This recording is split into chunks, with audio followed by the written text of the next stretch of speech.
almost as big as Sparta Rotterdam. Sparta, who has had the smallest of grounds back in the 90s, but then they had to move and they chose a location in Capelle aan de IJssel. Unfortunately, they don't have a grass wicket there yet, but... Zijn we online? Ja. We are online, fantastic. Oh, we've just come through.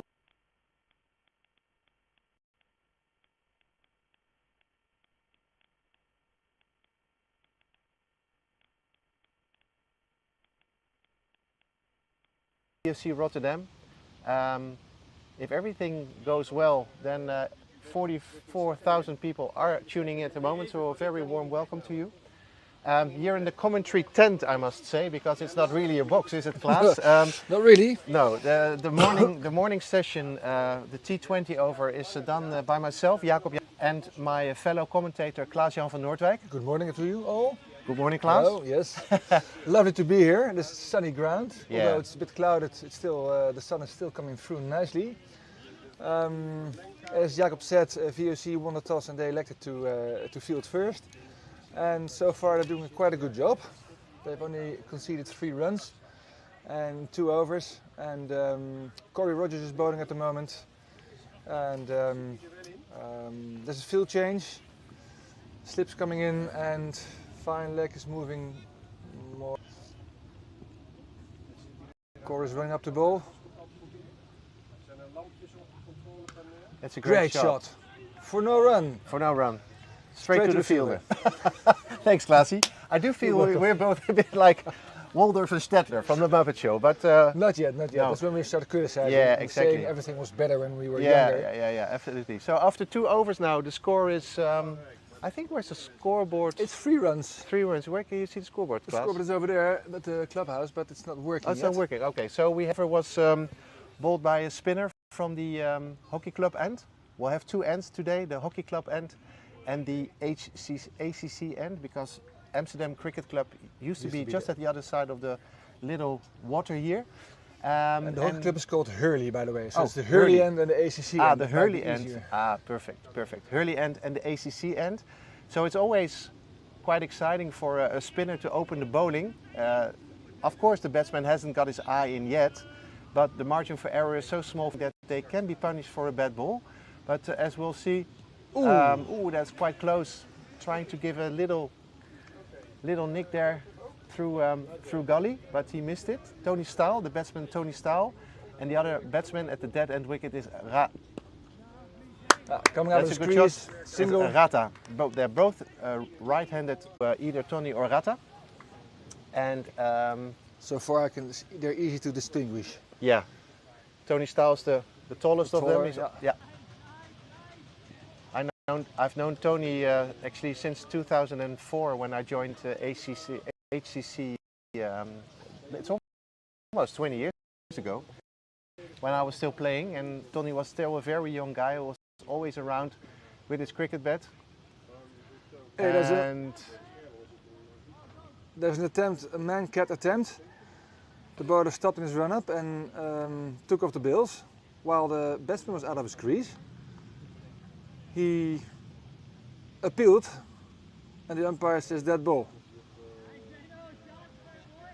I think it's a warning because nobody's his crease too early.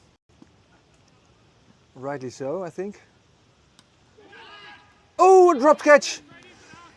Half volley taken on the up by the batsman, and the fielder at backward point dived to his right and missed the ball.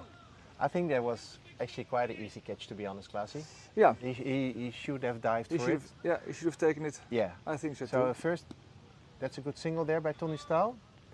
Just coming back on the man-cat discussion, you know, the game has evolved throughout the years. Yep. I do recall moments that it was definitely done in the past, but it was more or less not done to do it. Mm-hmm. What is your personal opinion, Klaas? My personal opinion? Yeah. I think it's good to warn a person when he's deliberately leaving the crease early, and to warn that person. Or sometimes when they're wandering, you can warn them, but after the warning it's okay. But I think you have to warn first and tell the batsman, okay, don't do it. and then it's okay to do it. I mean, but if you do it the first time, yeah, I don't like winning that way. I recall Curly Ambrose, no, the other one, Courtney Walsh, yeah. at the finals of the World Cup in 1984. In the last over, India needed 4 runs to win, and he was running up to bowl, and the batsman was already halfway the pitch, and warned him, and he could have taken the bills off, and so they would have won the World Cup final. In that way. So, and I think that's exactly the right spirit of the game. And they lost the game, by the way. And normally, everybody would say, people would say, "Hey, it's the finals. You have to have a World Cup to win. So rules are the rules. So you are allowed to do it. So you have to do it in order to win." But I think in that case, Courtney Walsh really understood the spirit of the game, gave the batsman a warning. He didn't want to win that way. He wanted to win properly. But I think still he done the right thing at that moment. I fully agree on that, to be honest. Unfortunately, that's another good shot, which is not rewarded with a boundary or at least a couple of runs. I was actually not there anymore on the 3rd day of the second test between England and Australia. I was there the first 2 days, which was a revelation to be at Lord's, you know, the mother of all tests. Of course, yes. And then the whole Burstow thing with, you know, being warned or not, is Australia entitled to, you know, run him out or stump him or whatever? I have my doubts. I don't think he had been properly warned, to be honest. Although he is a wicketkeeper himself, so he could and should have known perhaps better. But it's a difficult one. I think as a captain, as you said, like even a Brendan McCullum or a Ben Stokes said, like, I don't want to win in that way. And I think it will always leave a bit of a of a sport that has every ethical right to be ethical. And it's not a contact sport, it's a gentleman's sport. Still it is, although the rules and the situations have changed. In this case, I don't think it has to do with gentlemanship or whatever. I mean, as a wicketkeeper, you try to find ways to get a batsman, play the miss again. Yep. You try to find a way to get the batsman out. And if a batsman's wandering out of his crease, every 5 or 10-year-old kid will stump the guy who leaves his crease. It's a rule you learn as a kid. Run. No, even if you just wander outside your crease, you still can get stumped. Of course you can, yes. And I think Johnny Bairstow should have known that he should have stayed in his crease until the umpire called over. The words are stumped because he knew. Edge for 4. Edge for 4. Very welcome. Great bowling. First boundary for HCC. They just took the slip out, and now the ball went to the first slip. Yeah, he's not the quickest of bowlers, but he looks very accurate, don't you think? Yes, I think. Yeah. He's a Kiwi. He's a guy from New Zealand, right? Yeah. He likes to bang the ball in, although he's not that quick. He still bangs the ball in. He really gets something out of the pitch. That's the difference between a lot of New Zealand, English, or South African bred bowlers.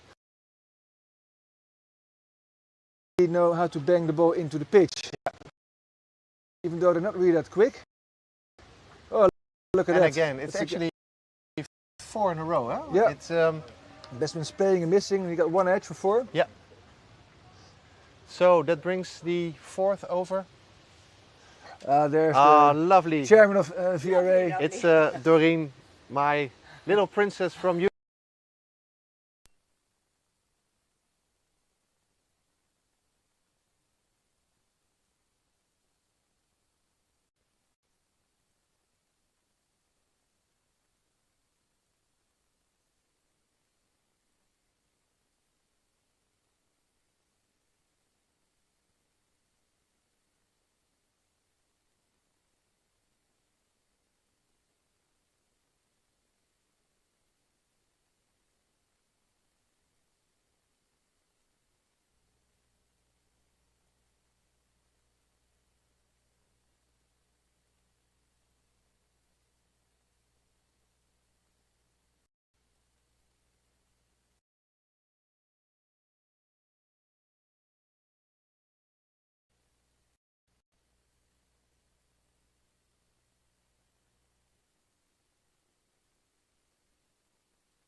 class, but I don't think they have momentum yet, No. to be honest. Bearing in mind that Hidde has just joined Boris Golé in the middle.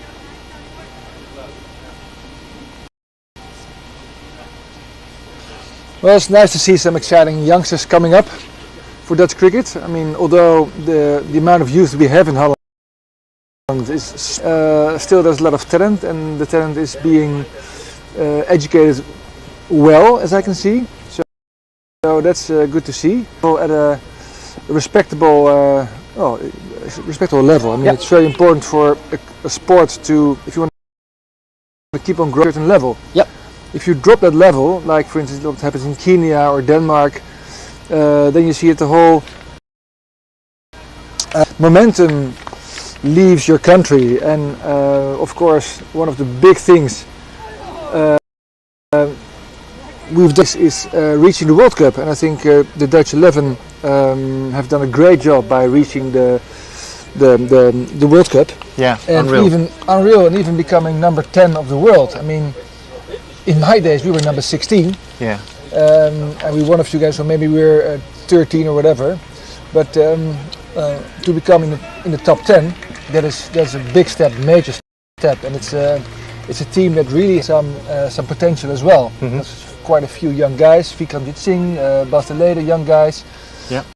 There's of course Paul van Meekeren. They all learned their cricket in Holland. Little Zulfikar. Yeah. He played with his father. So he had a very substantial role in that final. Exactly. Sorry, in match 6. yeah, yes. Absolutely. No, so it's very nice to see those youngsters coming up and continuing. Well, actually, yeah. You always hope for Dutch cricket to keep on growing, and it has done so. Yeah. Countries like South Africa or Australia, and that helps us as well. And Mm-hmm. although people are against it, I think it's a very good thing that we combine both local talents, grassroots cricket yes, players, yep. yes, with the grassroots cricket players, so we can Yeah. really develop into into a country that plays cricket at a high level, even Yeah. in 10 years from now or 20 years from now. Yeah. And that also helps the game, especially if you become if cricket becomes Olympic sports, and if we can win a few games there. Dutch people can see us, and they can see, hey, cricket is not that boring. It's actually quite a nice sport. Yeah. Then hopefully it will take off, because lots of people play hockey or football. They are moderately talented and still good sportsmen, but moderately talented. But they're being projected into a top sports climate, Yep. which they're not fit for. And Yeah. I think with cricket is much more things to gain, because it's a socially very attractive sport. It gives you the opportunity to travel, to meet people. It's more social than any other sport. Probably the most social team sport that you can think of. Yeah, maybe rugby. That's also That's nice, a contact sport. I would say more like as a non-contact sport. Okay, yeah. The cricket is definitely out there. Just quickly, Klaas, taking a look at the scoreboard. Just want to say, although we had some technical problems this morning, I think we're back on track here, also because of Harold and Harold here at the technical department have worked as of to make sure that everybody out there, and I think we've got about 45,000 subscribers here on the YouTube channel, are able now to also listen to our vocal contribution. I'd just like to thank Reinier Bijloos from HCC, who used to open the bowling for years and years, updated whether I could be heard on the other side of the line, but I think everything is now, as he said, loud and clear.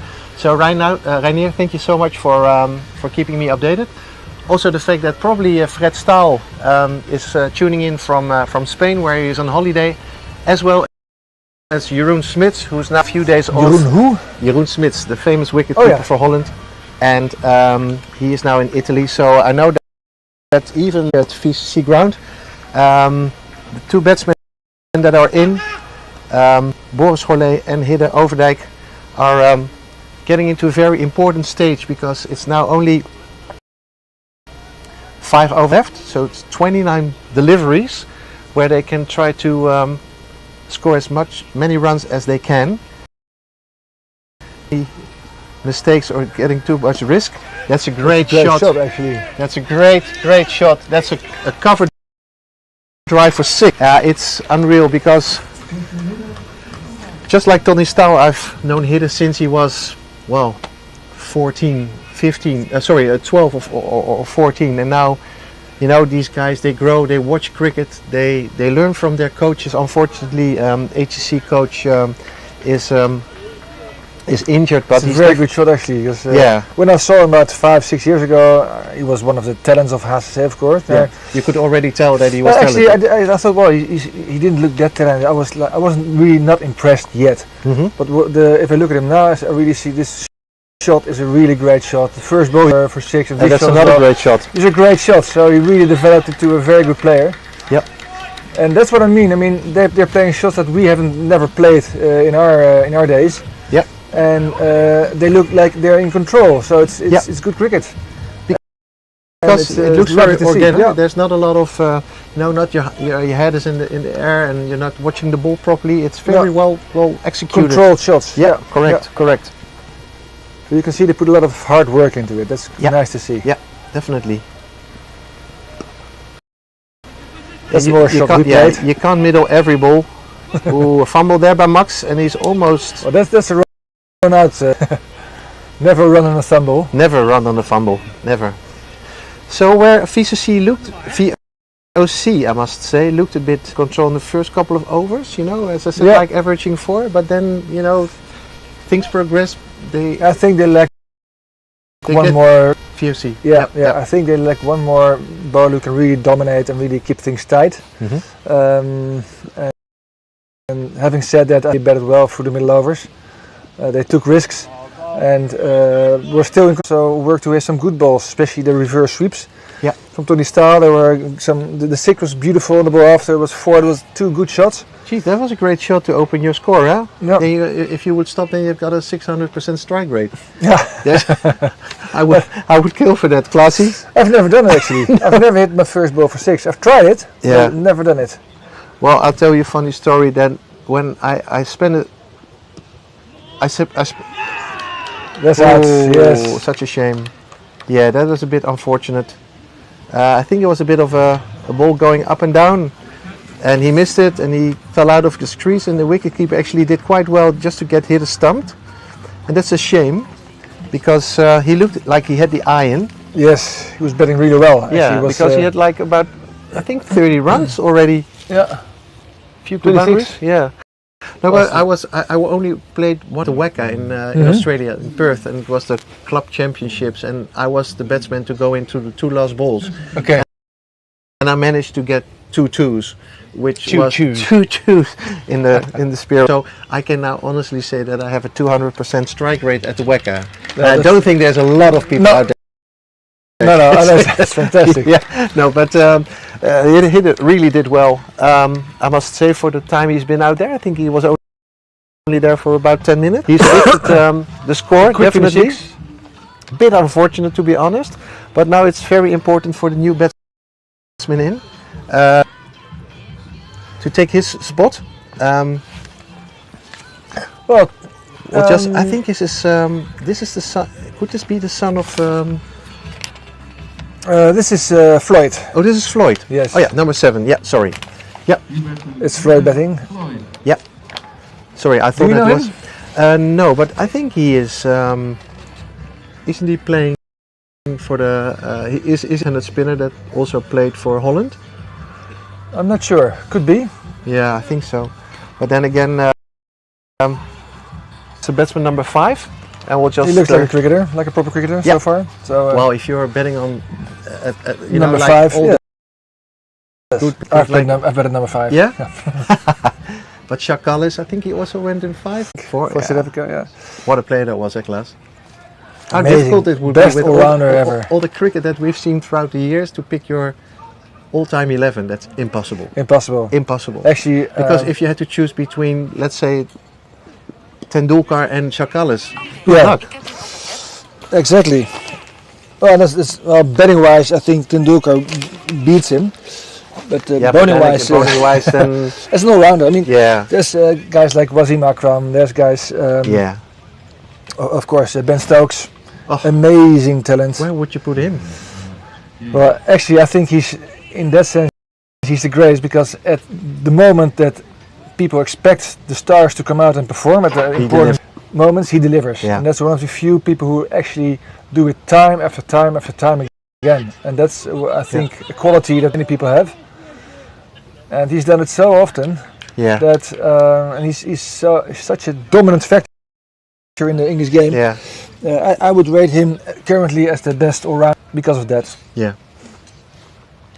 And actually, I was wondering this morning. I mean, you and I, we both played a World Cup, and what are the odds of three Dutch guys who don't play in the same team with each other, who learn their cricket at different clubs or different eras? They live in one street in Overschie, and then they play World Cup cricket together. Yeah, we also lived in the same street in Utrecht. Exactly, same street. What are the odds of that? No, that's very slim. But I mean, you have. I don't think that there are many people who can say we've grown up in the same street and played World Cup cricket. Yeah, and we also lived in the same street while we were studying in Utrecht last year. You remember those days where the Justus van Effenstraat, just in the very city center of this lovely city called Utrecht, in the center of Holland. We both know that back then we had to train with our clubs as well as here on the facilities of VRA, and it was always a very thing to take the train or the bus or to drive along with somebody. It demanded a lot, but all the things that you got back for that, you played 2 World Cups, India '96. Wanted to miss out on that class cameo here in Bloemfontein, where you scored a 257 partnership along with Feiko on that second world wicket stand. I think it was 215. 215. Yes. Okay. Yes. Sorry. Well, I know that because we just got broken that record after 20 years. Oh, what great fielding! That's top stuff. I think that is Tim de Kok. That is superb. That's great. He just saved 2 runs, which can make the difference at the end of the day. Can be the difference between. I'll tell you what, Diet Klaas lived there as well, a former HCC player, and of course Maarten van Nierschot also lived at the Justus van Effenstraat. So there's 4 cricketers who lived in the same street. That's funny. Also very important to mention, and that's 4 runs, I think, or a catch. It's a catch. That's a great catch. Running catch. I would have thought that would have gone for 4. That's a great catch. So here again, 2 examples of great fielding from VOC. Yeah. And very important. Yeah, and that's Boris Gorley gone now. Yeah, it's Boris Gorley. That's a shame because I really rate his batting since he was a very young guy. He was always walking around at HCC cricket ground with a cricket bat and he's around the nets, talking to players, wanting to learn. And I think for the coming 10 years he's going to be one of the main batsmen for HCC, as well as possibly the Dutch team. So the next batsman in for HCC is Patel. Yeah, Mr. Patel.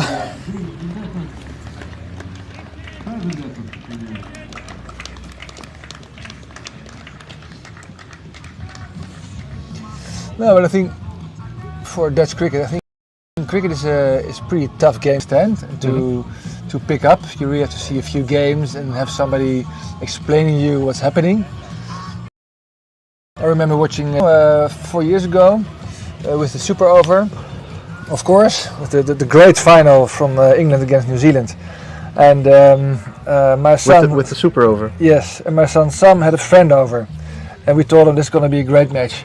Already? And, yes, already. It's going to be the final, so I was really sitting there. And the last hour he came into our room with Sammy, with my son, and they were back. And of course it turned out to be a fantastic game. And it was a tie, and then a Super Over.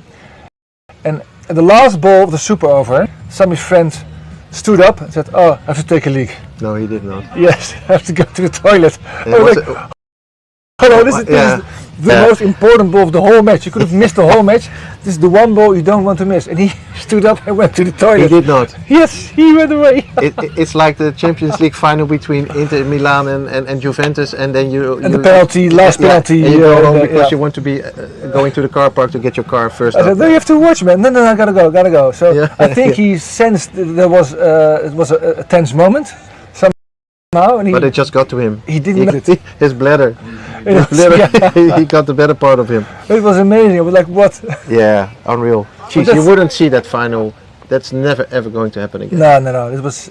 You can't script this. Like you can, like the ball against Ben Stokes' bet that went for 4. Amazing. Then a tie, and then a last ball again. That's unreal. Shot. And then England winning because they lost 1 wicket less. Yeah. In a regular game, which is very strange. Yeah. So it's it's been a hard, tough day for the New Zealanders back then. But I don't know if you saw the match between the Netherlands and the West Indies in the Zim, where West Indies first scored 378, which is quite some ask. If you were to ask me against a full-member side. Well, that was the record because the game we played against Namibia in 2003, we had a record of 315 runs against. That was the highest ODI score Holland scored. We never passed 300 then, or maybe once That's or whatever. A great shot. And now but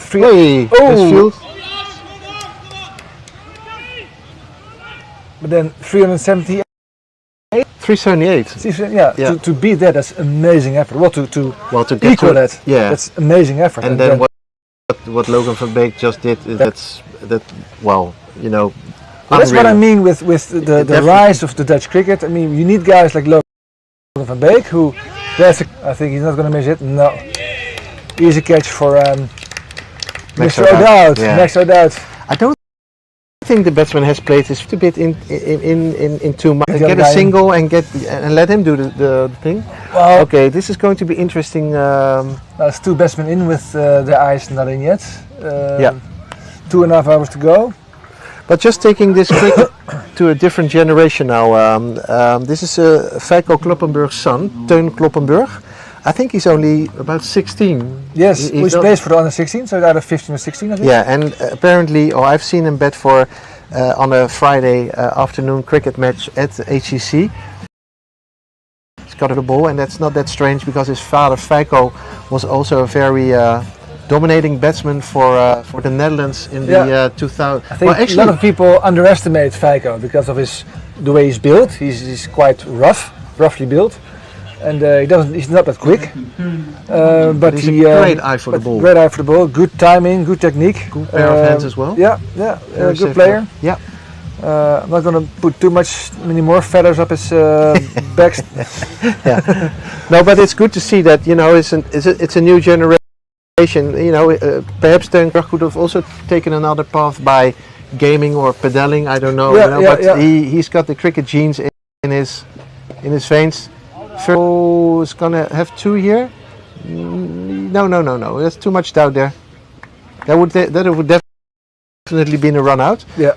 He's probably one of the first matches that he's now playing for HCC 1, which is good, and he will only learn from this. He will only learn from playing. And so it's a very important stage because it's the 18th over now. Losing a wee bit momentum because of Boris Gollet and Hidde Overdijk just 2 quick wickets. Yeah, exactly. And this could work into VOC's advantage. Yes, it might be a deciding moment for the game to develop. These last 2 overs can definitely create a momentum into their own batting innings. So I think what he's doing now is very correct. Just get singles. Yes. Get a few balls in the last 1 or 2 overs. Try hit some big shots, but now get a run a ball. Yeah. Because you already have about 104, so they need about 7.5 per over. That's well bowled. It could be 2, by the way. No, it's 2. No. Yeah, so it's 142 for 5. Yeah, 2 more overs to go. Yeah, after 18 overs. But no, it's definitely good to see that youngsters are also getting it. Sometimes it's a bit of a necessity because there's players that need to work or have other obligations, family-wise, and then they come in and say, well, I'll take my chance and I'll grab this opportunity. So that's, I think, just what Teun Kloppenburg has done. So I think he's got a very proud mum, Fleur Kloppenburg, and they'll be watching as well, just like all the other people from HCC are in good strokes now. No silly shots. What you're saying now is quite actual, because people seem time these days. have much more obligations, and that is more and more appreciated when people can put so much time into their cricket. Well, I think to reach the level they have reached now as players, you need to put in the effort. Otherwise, you lose. You lose matches. So you really have to keep on developing yourself and put time in. It's nice to see that young guys choose for cricket instead of video games or whatever. Yeah, definitely.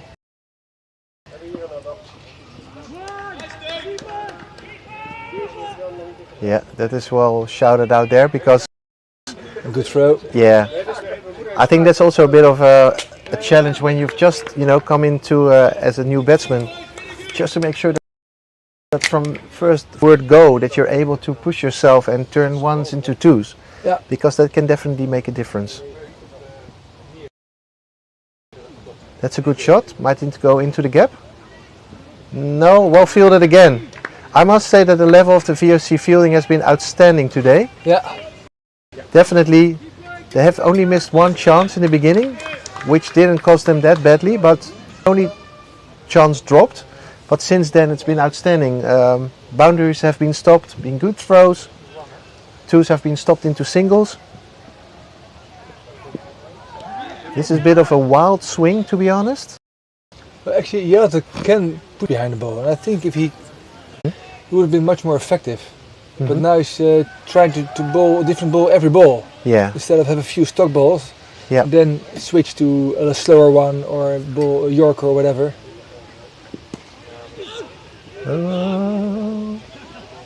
Tough luck. Bit of soccer there. That also the batsman is a bit unexperienced here, and it's also difficult sometimes when you're suddenly surrounded by 11 guys, and then people actually expect you to hit like every ball out of the ballpark, which is only there for the happy few. With all respect, yet a 16-year-old who has just joined the first team. Which opposition did you find hardest to play against while you were batting, because they were so loud or so vocal to you? I remember playing against Denmark. Yeah. We were playing a Coles tournament in 1988, I think. In England. In England, and we had the best team ever with André van Troost as a bowler, with Koen Hemmes, Bakker, Jeroen Smit was there as well already. Elke Hoekstra. With a good side, and Raoul Mafar. But then I was betting against Denmark, and they were really loud, really vocal. They were talking and talking and talking. I never experienced this before. And then there was this guy, mid-on, or a short leg or whatever. He's close to me, and he didn't look like much. He was like a kind of okay, that's why they put him probably, because he was like a cannon fodder. Yeah. Then an off spinner, and he bowled a half tracker, and I really smacked it so hard. Did you try to hit him? I hit the guy full with the ball. I hit him full against his knees. Yeah. And the guy just stood there. He didn't even blink. And the whole team was, great stop. He looked at me and was, I don't care. You just hit me, but I can have it. And I was like, I really middled the ball. I really middled the ball. I was like, I was impressed. I was really like, okay. But they were very present, weren't they? Yeah. Yeah, that's a rare misfield. That's a rare misfield by Max O'Dowd. And he sincerely apologizes to the bowler, which also can happen. It's actually he's human. I think he ran too quick, and the ball just lost the grip. So that brings the total up to 152, and it's over to go. That's gone for 2. Yeah. How many overs? How many balls left in the over class? About 3. I think it's 2. 2. Okay. So I think 160. I think I had hoped for 170 to be score, knowing what the batting lineup of VOC is like, with definitely Scott Edwards and Max O'Dowd. But then again, it's still a total that they'll the ball in. Yeah. So that's another wicket gone. 106 now. And I think that's only one ball left. And this looks like a really tall oak.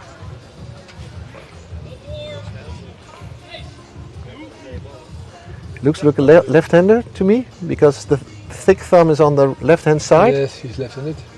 And just going to quickly check on his name. It's back number 24, which is Durham. Oh yeah, Mr. Durham.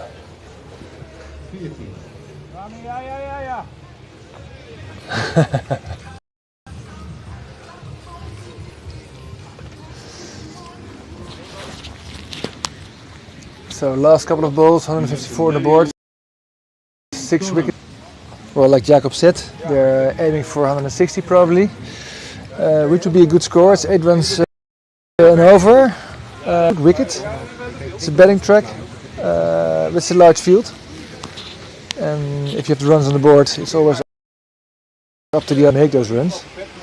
And I think 160 is a good total to have on the board. And here's either 6 or out. It's out.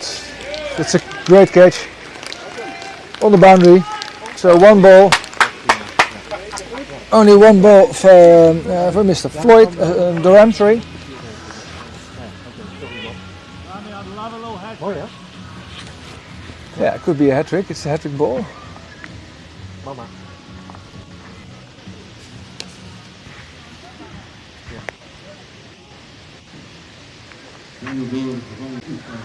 Great catch by Tim de Kok. Ik ga er even met Ramon in touw geweest. Maar bedankt en dan doen we gewoon met afkleden en wat ook hier weten. Dankjewel man. Now we have Mr. Churambira coming into bed together with Kloppenburg. So they are the last 2 batsmen to score some runs now. So Klasse, he's on a hat-trick? Patient. Yes, he's on hat-trick. Do you think this batsman Patience is going to be patient? Don't think so. He played for Rood en Wit as well. Okay. A few years ago. So he might be on a hat-trick here? Or he actually is on a hat-trick. hat-trick? No, he's on a hat-trick. So let's have a look what's happening. Have you ever had a hat-trick, Jacob? I did actually. At the second round of 4, and I was back in the days where batsmen were just allowed to stay out there and bat for 2 or 3 overs, and my victim was Menno Eberly. Ah, and that's a good wicket to get. Yeah, Dangerous batsman. Yeah, absolutely. And I think I bowled him 3 times, but that has never. That's going to be a hat trick. Oh, that's a great catch! That's a wonderful catch. And a hat trick. First of all, this is probably one of the best executions I've seen because he was running and diving, but also the bowler has. Oh no, Giant is the guy who took the catch. That's a great catch. Fantastic catch. Absolutely, but also yeah. Unfortunately, HCC didn't get absolutely nothing out of the last 3 balls, so that's a. You're on the radio here, mate. You heard some French speaking. Frustrations here at the. I think. So it looks like HCC is going to get onto the field quite quickly now. So yeah, what do you think? Who has got the best chance of winning this game, Jacob? Well, it all depends on the start that VOC will have later on. Because if they're 20 for none after 1, then you know that's a great start. But they could also be 4 for 3. You know, just. I can imagine. But what do you think? What do you think now? If you have a look, who do you think has the best chance? I think that HCC's got a bit of a better lineup, to be honest. But then again, VOC has got a few experienced batsmen that have taken their momentum to Holland, and I hope they'll be as stimulated to play well for their club as they have for Holland. So at the moment, well, it sounds a bit Dutch, but it's 50-50. But I think that the par score should have been higher. Yeah, I think the way 170. Actually, I don't dare to guess who's going to win. There's some great legends passing by. Rob Vos, he used to play for the Dutch team as well as the first team of VOC. Was a good batsman. He used to pass bowlers from the first ball, and when the ball bounced, he would hit them for 6. Not many people can do that. but Rob Vos was able to do so. And exciting batsman is Reinhard van Ierschot, brother of Maarten van Ierschot, and also the son of René van Ierschot, the old chairman of both VOC as well as the KNCB. Who's also a good bunch of players who just passed by. Yeah, been the stalwart of VOC for a long time. And absolutely, I thought that Rob Vos was a very batsman. Yeah, I can still see him with his blue helmet and always very loyal to Schlesinger. Yes, he always had a Schlesinger in the cricket bat. And I even recall that he scored a 50 against Pakistan at HCC one day. Exactly. That was back in the 90s or so. Yes, yes. And it was I think like Akib Javed was even bowling. Akib Javed, Wasim Akram. They were all there? Yes. And was it one of the matches that Pakistan had come back from England after the test series? Was it only 1 or 2 matches against Pakistan back then? I think it's 2. 2. Actually, we've played Pakistan in Holland. Were you there? Or was it just... It was in '98, I think. They came to Holland, and they had Wakar Younis and Wasim Akram and Rehman, a guy called Rehman. Gaat het goed? Yes, it's going well. Very Thank good. you. All kinds of legends here, all from VOC. They come off the lower lands. Harold, the control there? Are we still on actually?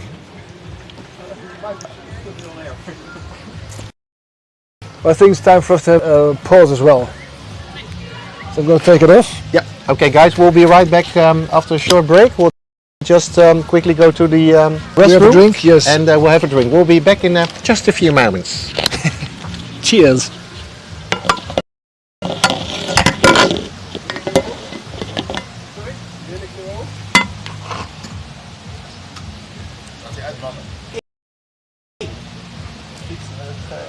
Onderweg geen commentaar meer. Ja, gelijk met de what the fuck? Wat is dit? Ik zeg iets. Ik wil even weten of we discussie uit zouden lopen over de verkeerd. Ja, dat is vandaag ja. Bij de ICC zien we niks over. Nee. Niet eens? Oh ja, uit bevoren.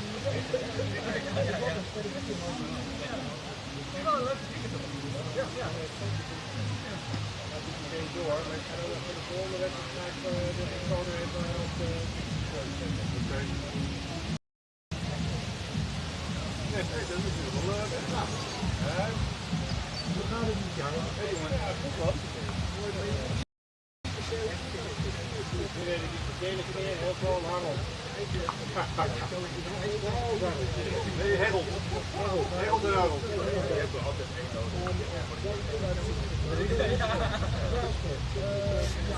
Die liggen nog boven op het dak van de auto.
Nee, want hij gaat nu rechtstreeks via de frontbox.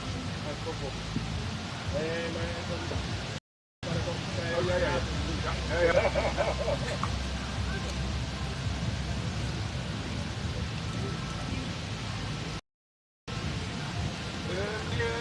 Wat van muziek doen en zo? Spelen hoor.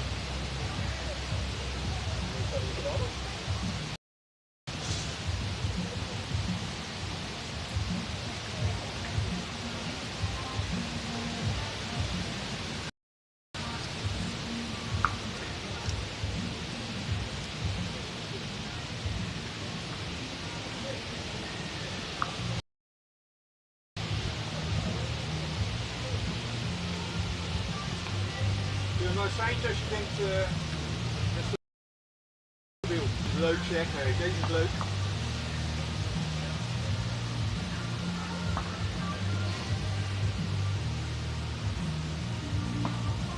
Ah. Toch? Ja.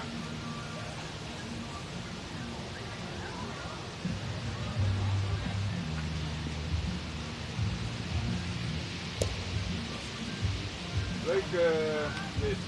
Echt mooi. Jeetje.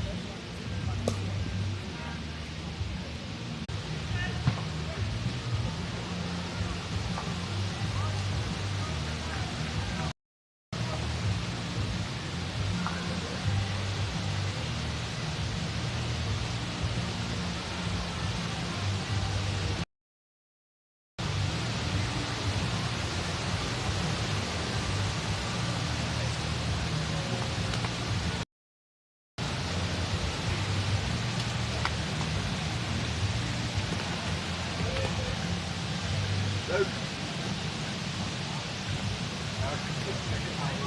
Oké. Het is de hele tijd hier staat. Jij kan nu wat auto's van de camera doen. Jij kan de video dan is het die lucht. Dan moet je op de eerste gaan van de terug gaan. Ja, dat is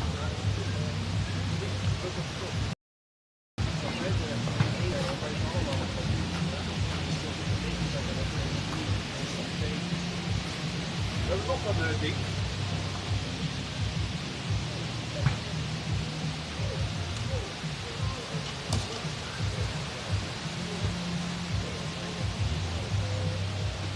Gaan we het hiermee proberen.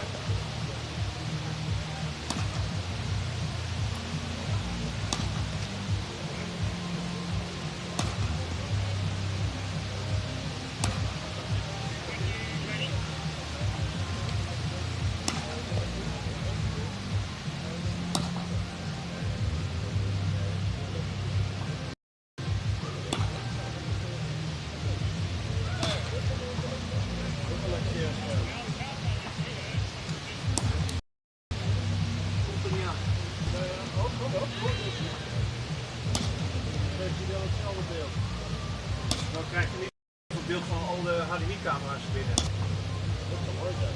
Ja. Dat kan niet anders.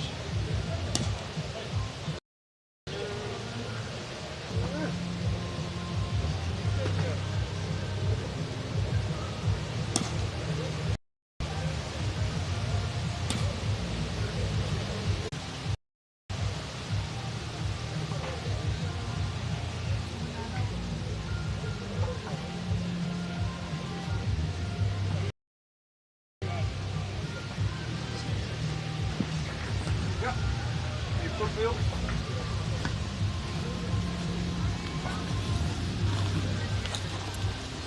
Dat kabel zou ik niet nodig.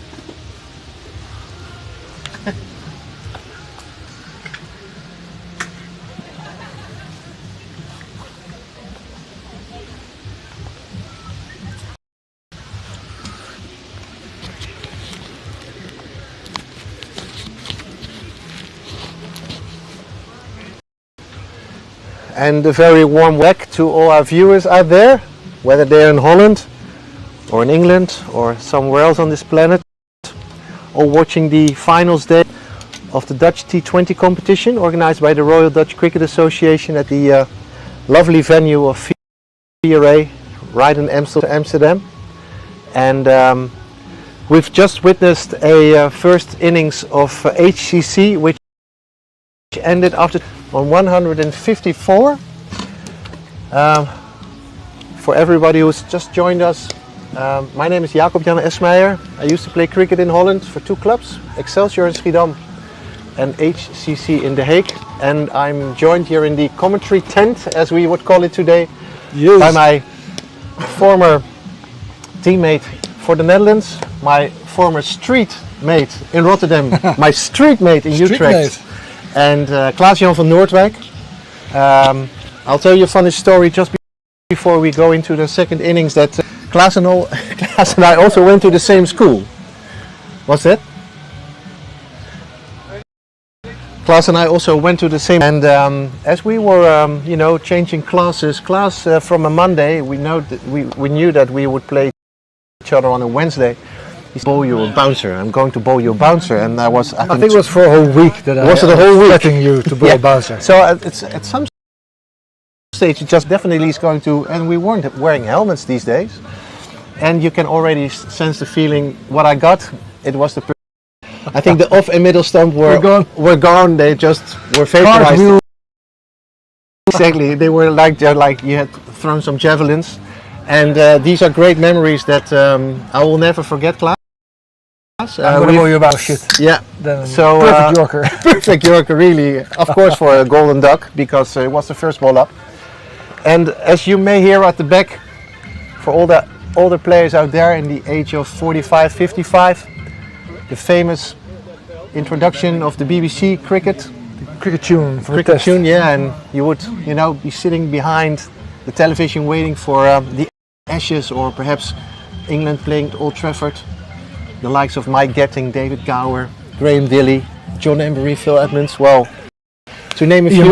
Ian Botham, almost him. Can't forget him. No, but we're actually in the year 2023. The semi-finals. And now VOC is betting. Yeah. So HCC is opening together with a bit of a problem, because I do have a list but no numbers. So the bowling for HCC will be opened by Hidde Overdijk, and very good all-rounder. I think it's Tim de Kok, by the looks of it. And as HCC has now put its field out, I can only see a square leg boundary, and the rest is actually in the circle. So that's quite a attacking field.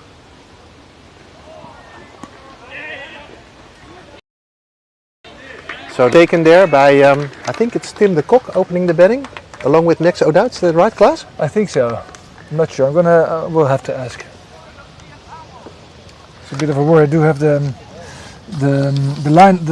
names, but no numbers. Yeah. Okay. So let's just call it Max O'Dowd's partner at the other end. For the time being, it's hit a second ball. Hit Overdijk. There's 2 runs there, no one. Just a single. So that will be key for VOC, just to see Hidde Overdijk off a bit, because he's one of the quicker bowlers that HCC has on offer of 2 balls, and put you in the corner where you sometimes have to change your plans.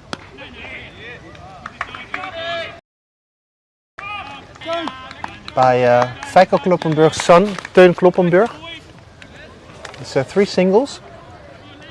So Max O'Dowd, who has just returned from Zimbabwe after the amazing cameo, what's not a cameo, it's a fantastic performance. Cameo sounds a bit strange. It's but too short. Yeah, sorry, I mean it in a positive way. Campaign was fantastic. That's a fantastic shot. It looked like he didn't even have to move, and he just middled it absolutely beautifully. That's a great shot. That's a great shot. I think he even slipped, didn't he, Klaasy? I didn't see that. Okay, well, I just saw him. He just middled it, and it just went over, well, almost over covers for 6. So yeah, that's wipe it off. Then again, Max O'Dowd is not a regular player. He's an outstanding player. He actually grew up in Holland before immigrating back to New Zealand, where his father comes from. But how long has he played for the Dutch team now? 5 years? 4 years? Perhaps a bit shorter. And the funny thing is, when I knew him, he was a really, little kid. Just now I can only talk to him in English. I speak to him in English, I must say, not talk. And so he's just now 10 runs already in the first over. So we had seen 4 singles and added to that a massive 6 over covers. Great shot. And he just middled it. It was absolutely no effort. Just executed the over's very still going on, eh? Still 1 ball left. Yeah, 1 ball left, so it's Tim the Cock again.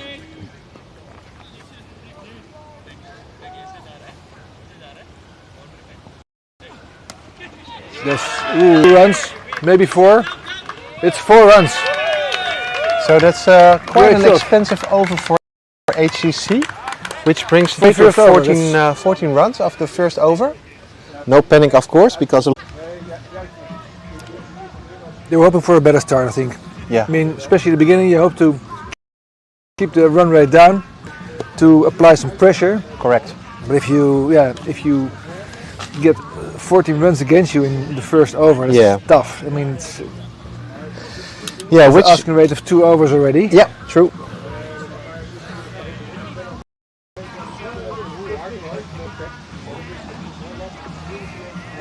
Who are the main bowlers of HCC? Do you know that?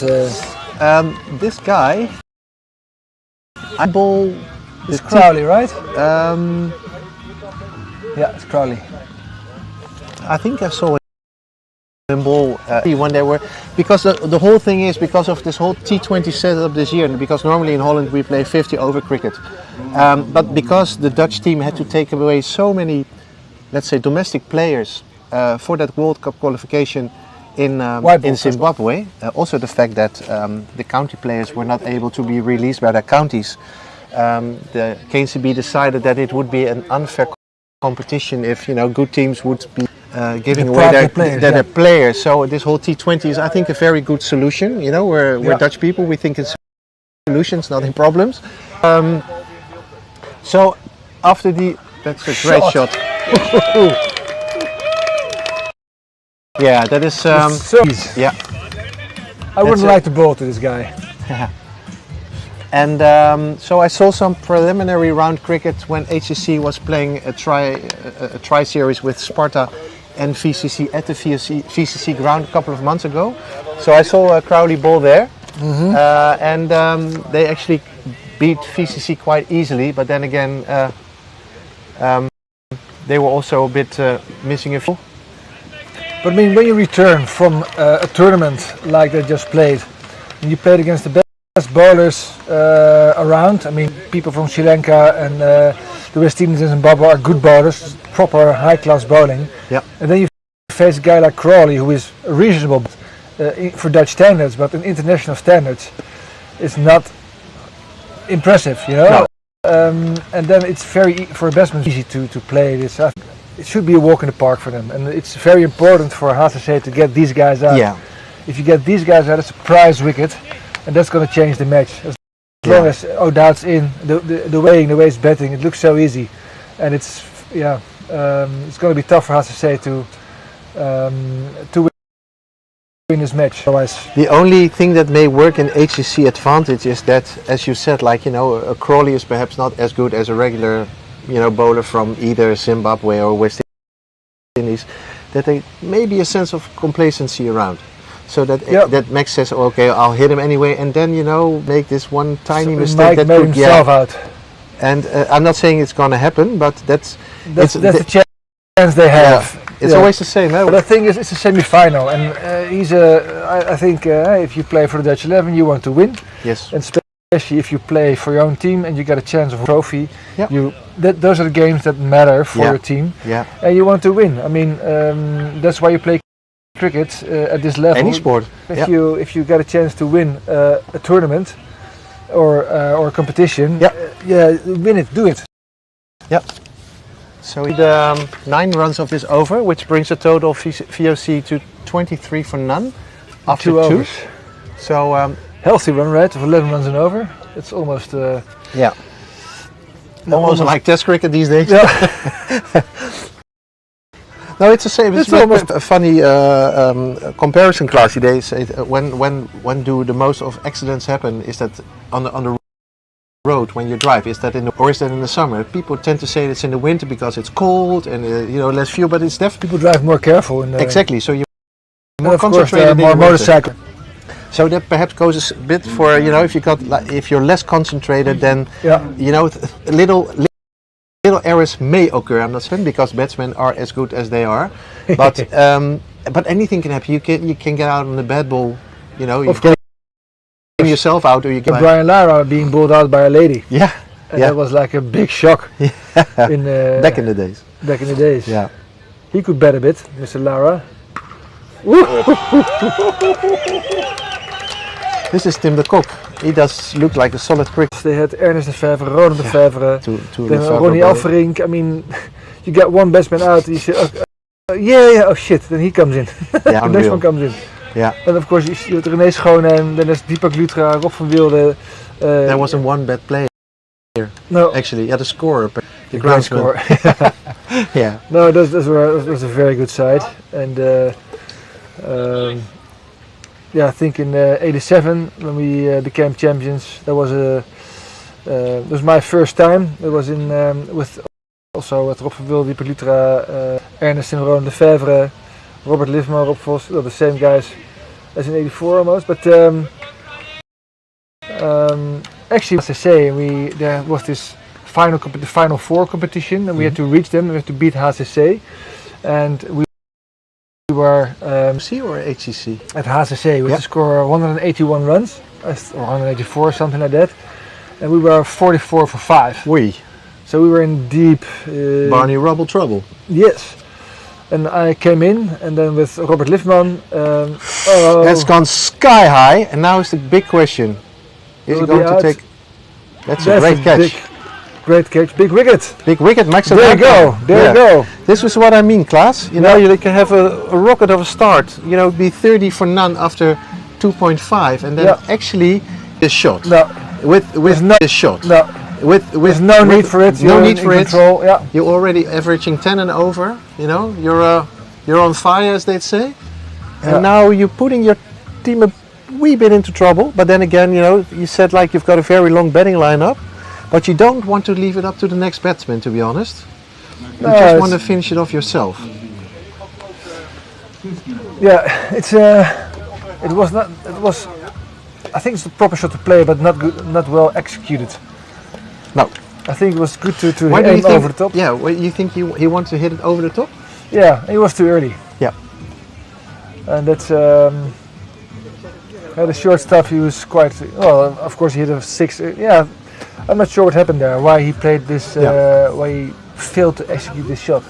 Because this is quite a big one, and I must say that the catch was very well taken because it's not easy. It's an open field, open ground. There's a lot of wind coming through here. Also perhaps because of Schiphol, we don't know. I actually haven't heard a plane yet, have you, Klaas? No. Are those planes all on holiday? Yes. Is that a bad joke or not? A plane on a holiday. I'm not flying, guys, today I'm on holiday. Sorry. The pilots are on fire. Yeah. So the next batsman in? Lynn.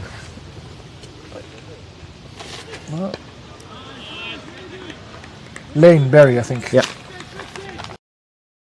I think his sister is called Penny, because then it would be Penny Lane Barry. But that's also a very, very bad joke. And I know that people out there like Rainier Strawberry. Yeah. Sorry, guys. We're trying to be as focused as we can, and we will do so. Taking you after 3 overs to a total of 30 for 1, with Max O'Dowd gone. Hit it straight in the air, and a great catch taken by Durham.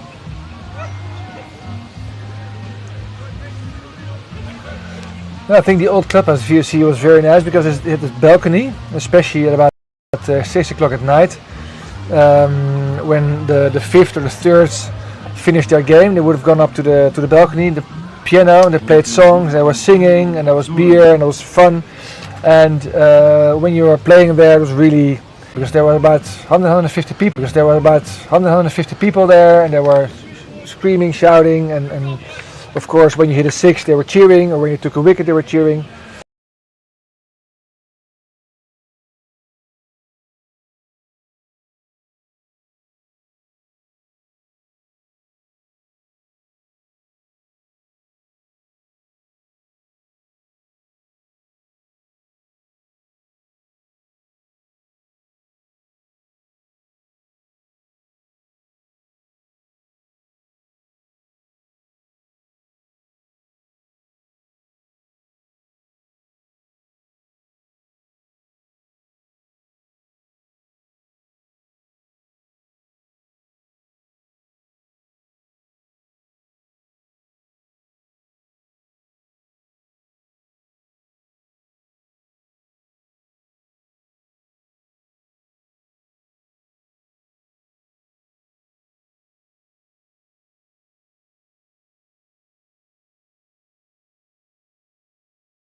Oh, it's safe, safe. Good arm. 37 for 1 after 4 overs, 5 overs almost. Yep. This is the 5th over.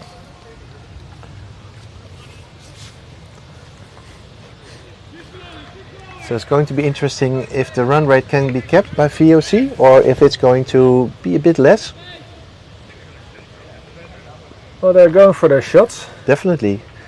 Positive cricket. Yeah.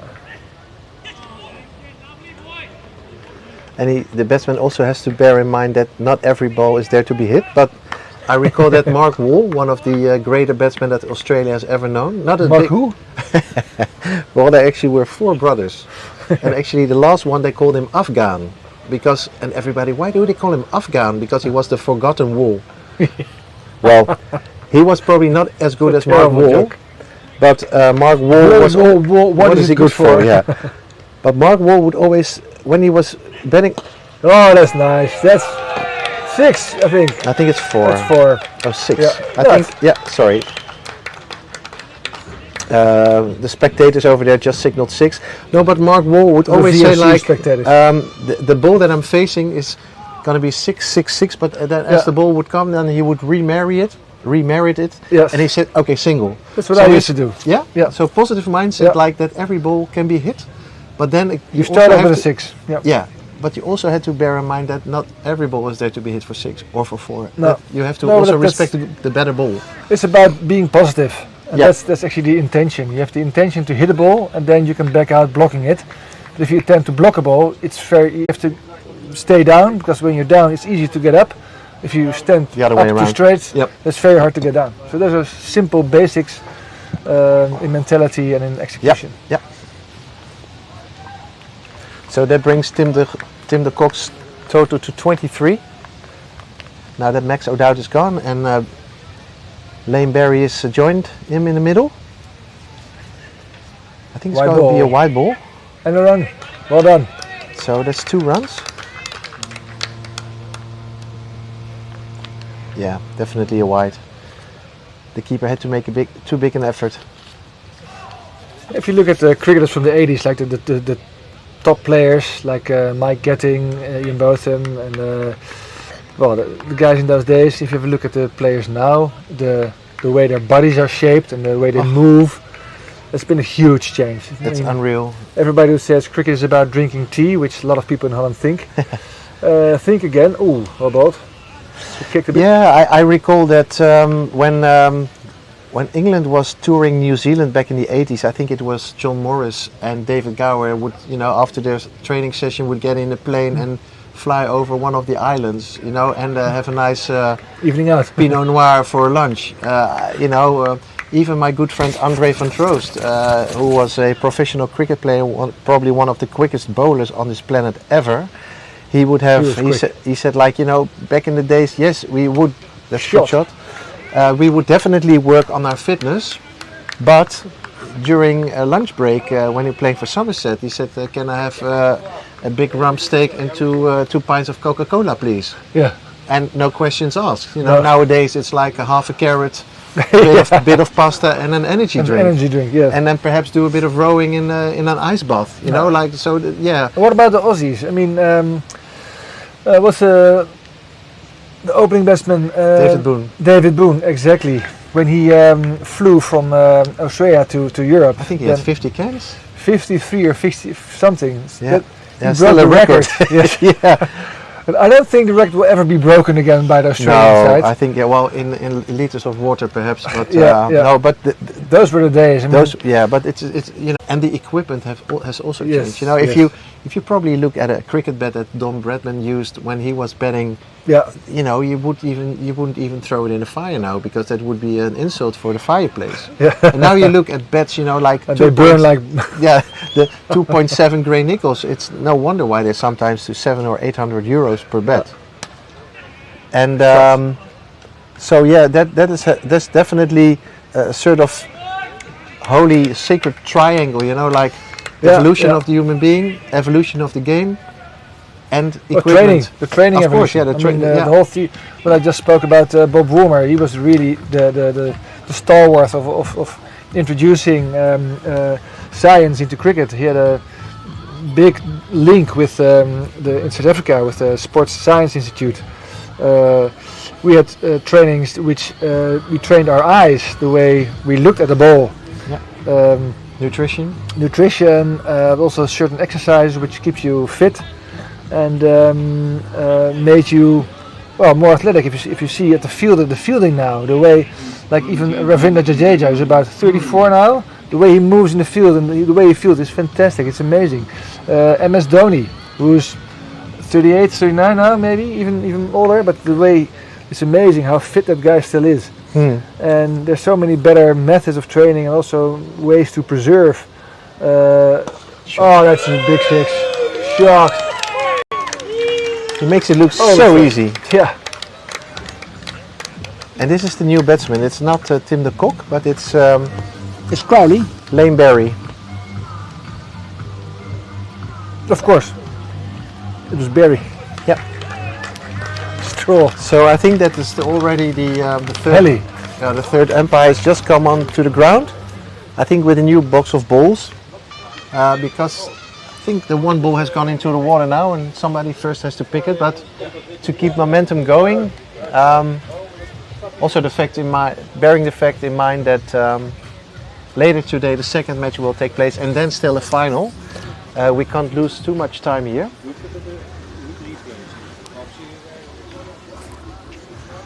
But just taking a quick break because of this this ball has disappeared. It's 55. It's an amazing average at the moment of 11, which at this stage will make VOC cruise into the final. But then again, cricket is a funny old story, a funny old game, because within a couple of balls the whole course of the match can change for the better or the worse. And I think it's up to HCC to rethink their tactics and make sure to get this breakthrough and get one of these batsmen out and build from there. But it's up to the bowler to think what he needs to do to get a batsman out who's got such a great eye for the ball. So the sort of new ball has been taken. I think just stick to your plan, and if you haven't, I think it always try to bowl line and length, or Yorkers, or maybe even wide, a bit wider. So this was a bit shorter. It wasn't as full as the one that went for 6. So at the moment there's only 2 people still on the boundary. It's the cover boundary and the square leg boundary. I haven't seen a batsman charging down a wicket yet. Not yet, no. Oh, that's out. No! Ow, that's a big drop. Oh no, yeah.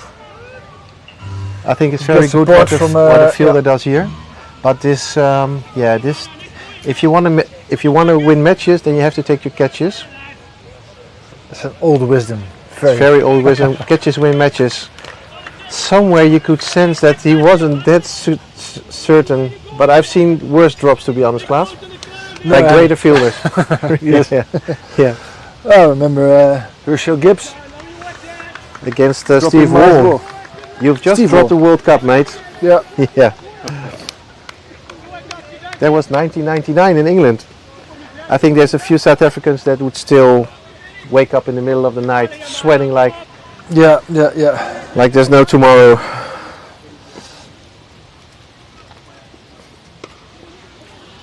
So the batsman will feel not.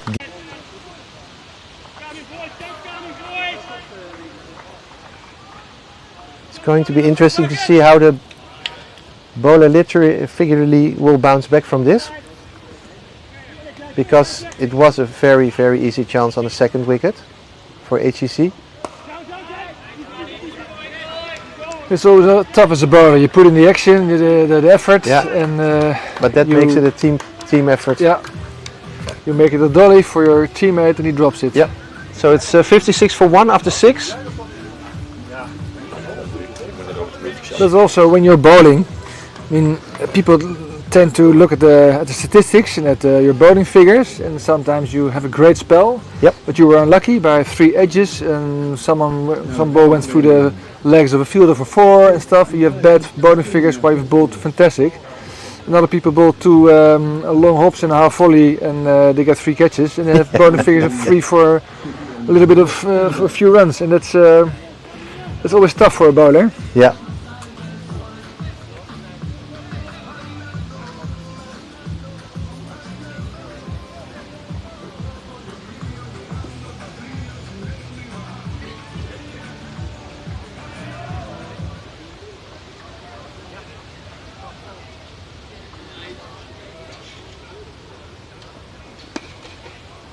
Shot for a single. That's overdeck bowling again.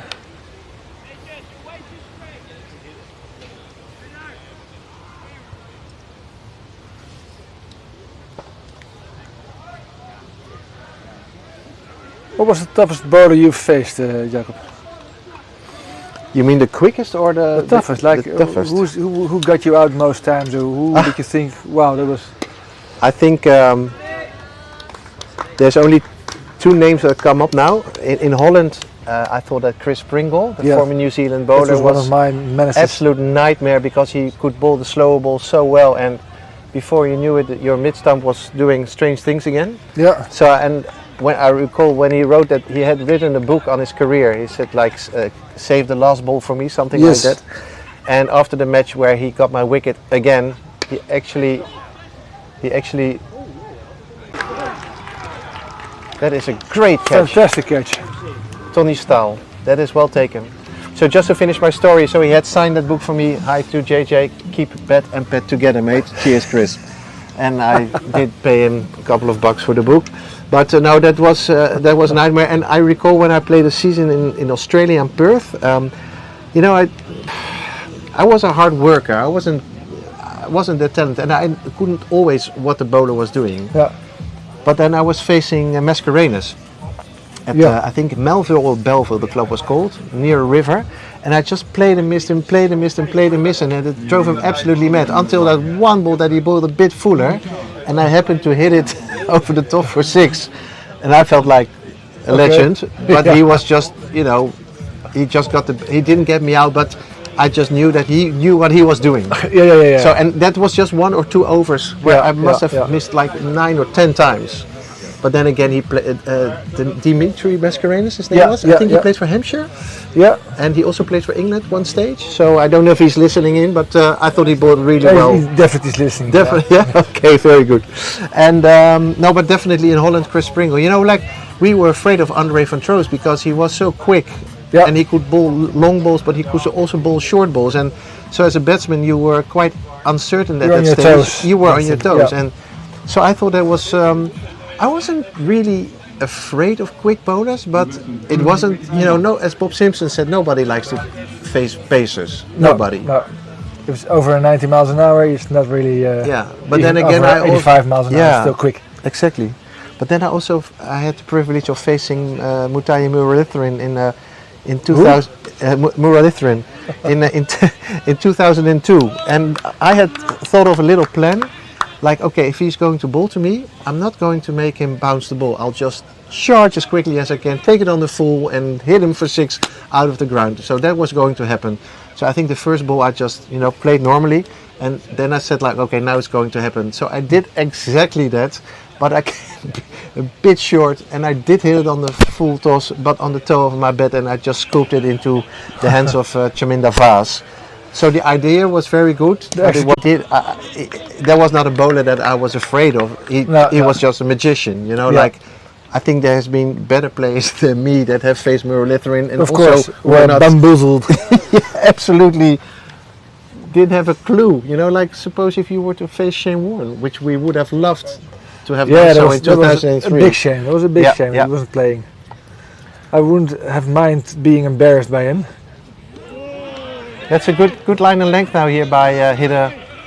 Yes, it's now so 59 for 2 after 7 overs. So Holland average-wise is still on track. Yeah. Average-wise they're doing well, but they've lost a precious wicket now by Lane Barry that has gone. The new batsman for VOC class, can you help me out on that? To be honest, would it be Ravi Upadhyaya? I'm gonna ask. Yes. Okay. And I'll be back in a second. Yeah. Okay, Classy. So Classy is going to check on the names of the batsmen to be as precise and accurate as we can. Batsmen even regelen. There's also going to be a change of bowling. Clayton Floyd, and he's also bowling from the ACC end. Ja, wie is de nieuwe batsman? Replacing the other bowler, the left-handed spinner from HCC. Great action. I know he's listening. He is standing here on long on, and it's going to be interesting. Floyd, get another one, Clay.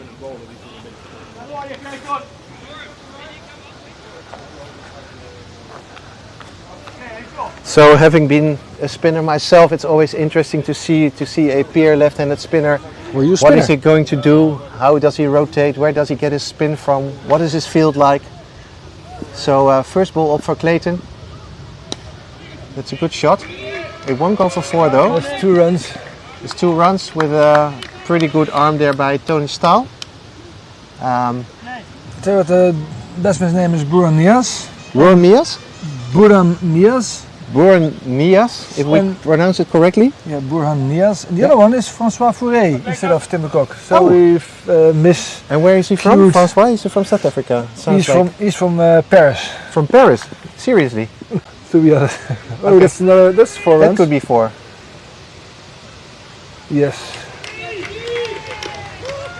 That's 6 runs of 2 balls. Sounds very French. He could be a Huguenot. Yes, probably. From the French. The Catholic suppressors. Yes, yes. Yes, so we can talk to you about history, European history, world history, it's cricket. Such a shame that people can't ask us questions.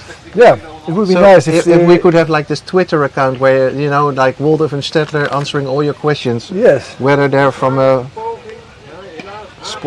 sporting point of view or. The live stream has been silent for a while. We'll also do insurances and financial advice class.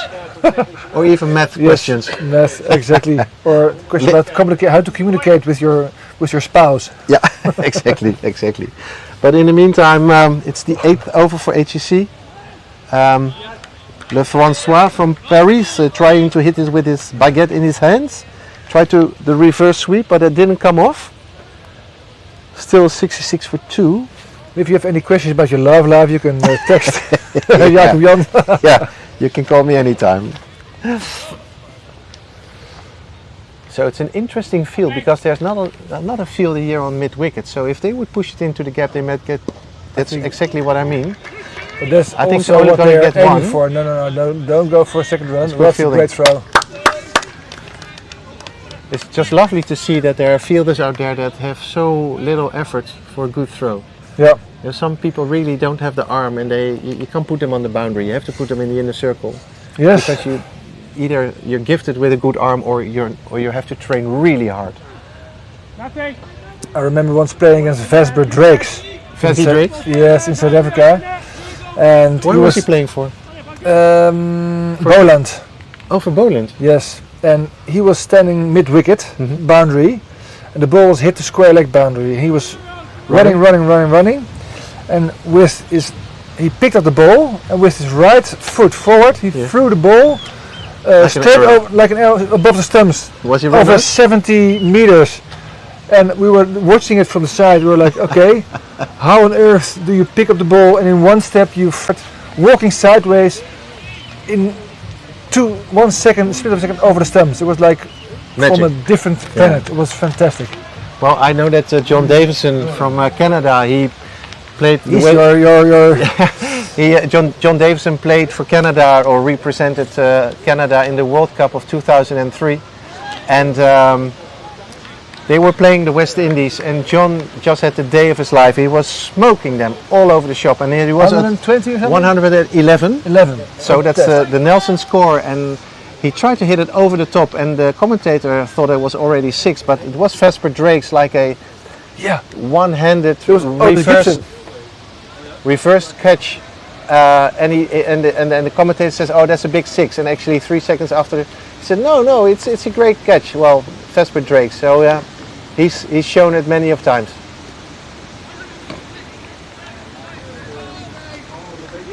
You had his wicket quite a few times, at important occasions. 4 times. Yeah, I played John Davison 4 times. I got him out 4 times. But I don't want to call him a bunny, because that would not be very nice, because he was a great competitor. So that's great fielding there. Good arm, thrown on the bounce, which is always possible when you're playing on a grass strip. Then the ball will definitely bounce into the hands of the wicket keeper. So you don't have to, because in Holland we're used to playing on a bit of a, how should I say? That's 4-2. It's funny from here, sometimes it looks like it's 4 runs. So where you also play soccer on, but definitely a ground like VRA's, which is like only destined to play cricket on. The squares are hard, so you can throw it on a bounce, which is also easier for the wicket keeper.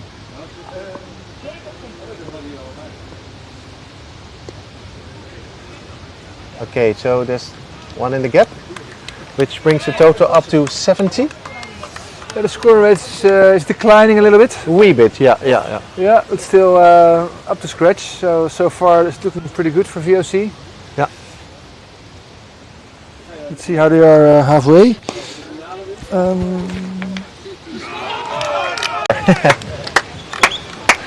Well done. I'm fine. Ja?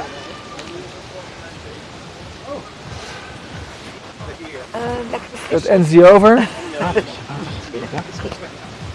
75 for 2 after 9 overs.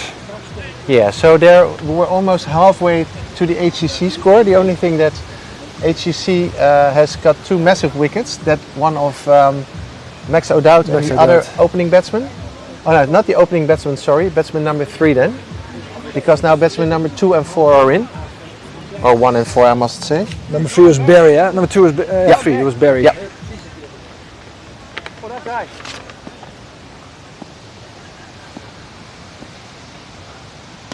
Shot. That's a magnificent shot. Just think it well. There are 5 people, right? You just fall in. Damage control, they're flying. Play, leave him there. We can have 5 out. It's a T20.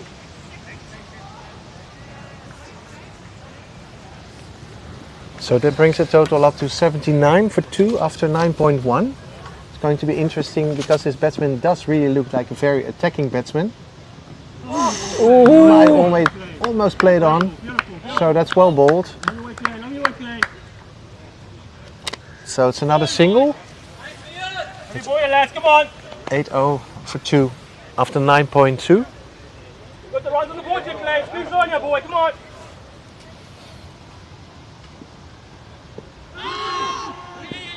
Didn't really sound like a very convincing appeal. No, probably that's well fielded there by the fielder. It's backing up in case the ball hits the stumps and it ricochets for 1 run. So he did very well there.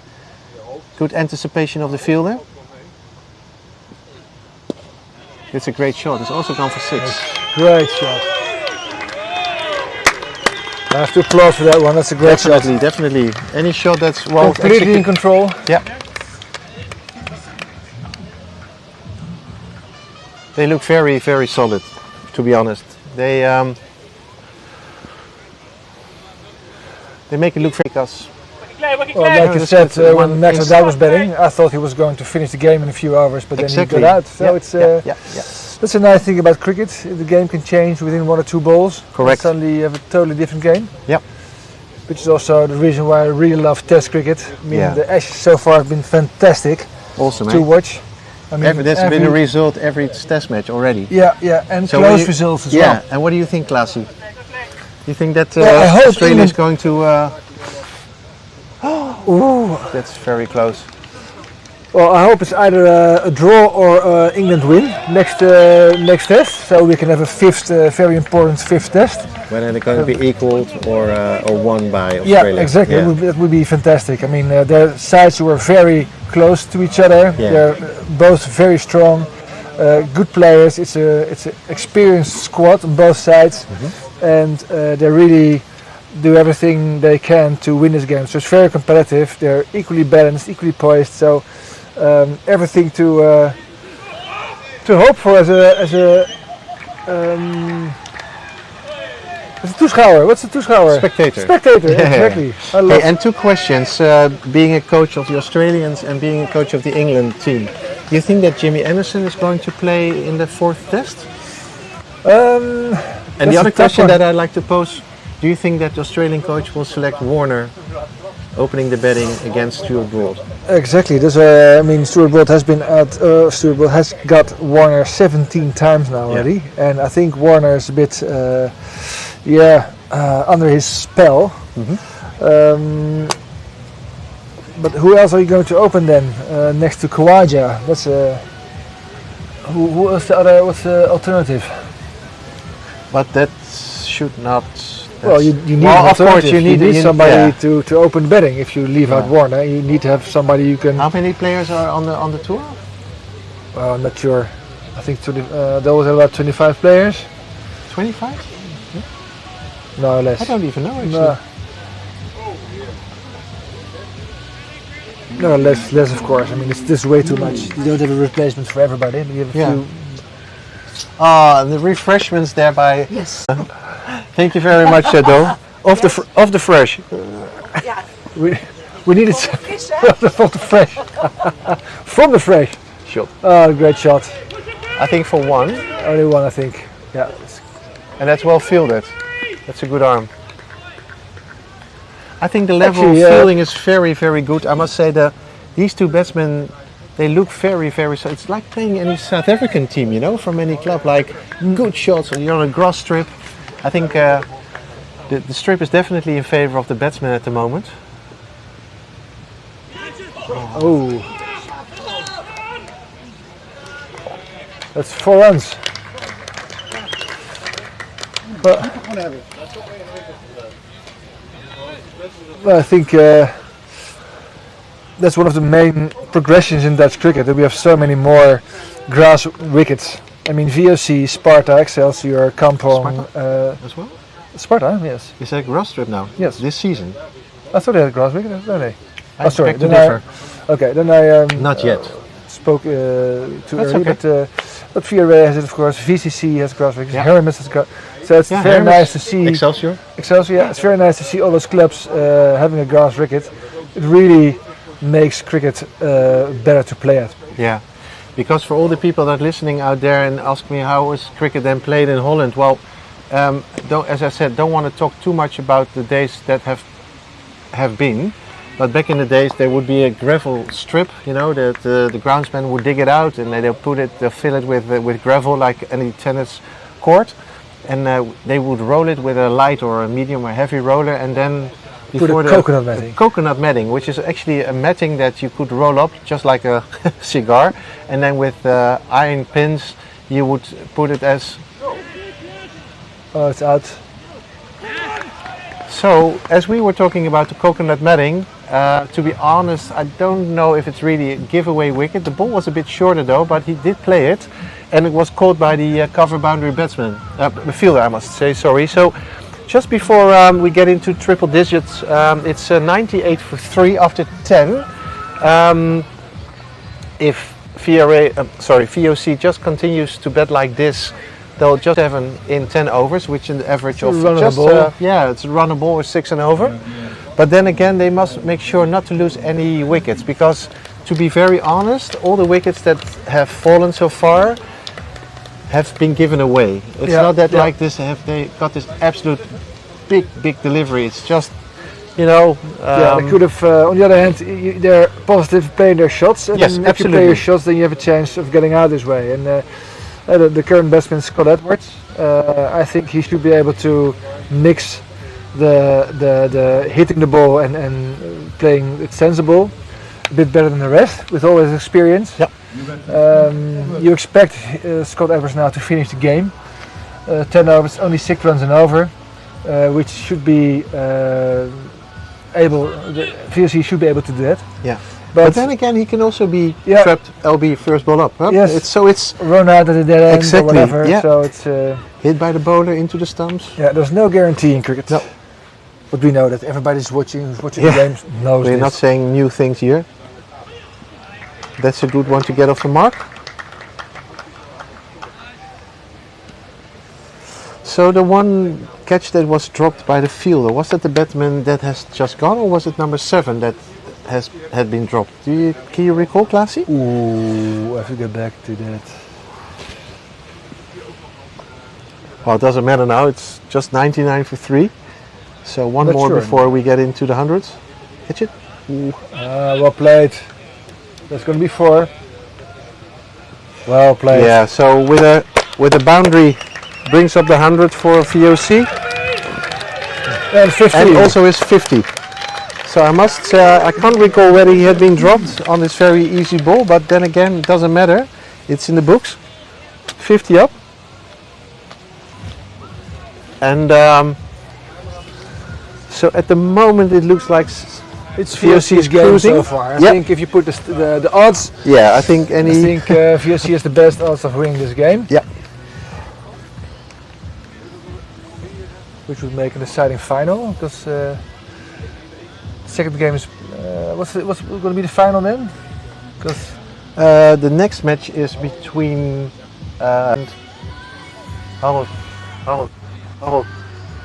Punjab tegen Excelsior.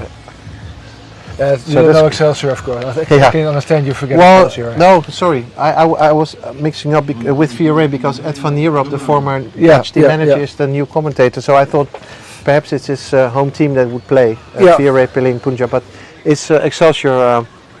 There he is actually. Speaking of the devil, we can see him from here. Entering the terrain. Skis on, boys. Skis on, man. Well, it's a nice exciting contest. Good. We've seen some good cricket so far. Absolutely.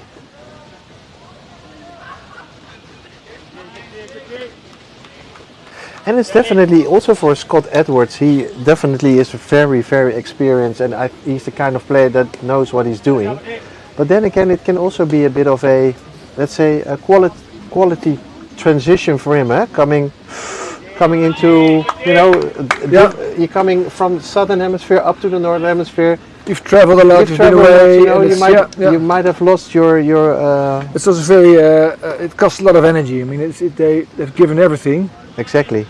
and so when you come back, you have to take a bit of a rest. You've played a lot of cricket, so how much cricket can you handle? At some point, Yeah. I remember when I came back from the 2003 World Cup, I was a bit like I was tired of cricket, and it took me a while to enjoy cricket again.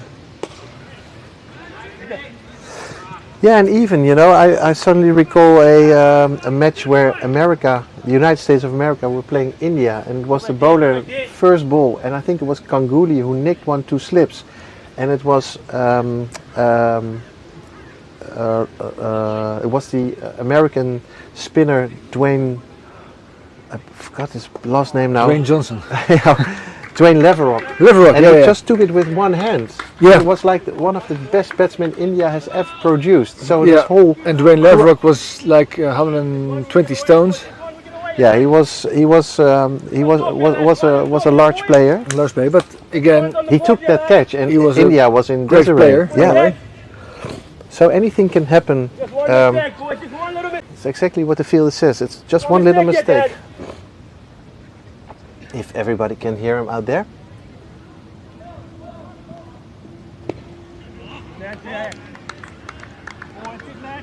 So that's quite a good over there by HCC. 106 for 3 after 11. So it's another 56 balls. for 12. For 12, sorry. No, 48 of 8. I said 54 balls, of course. But it's now 8 overs multiplied by 6 deliveries. It's 48 balls to get about 48. So it's exactly 49 to win. win. 49 to win. Yeah. What if the scores are tight, Klaas? You get a super over, or do you? I think you get a super over. Yeah, or is it the team with the less lost wickets? No, I think it's a super over. Yeah. That would be the most fair solution. Okay, but that we have to wait for.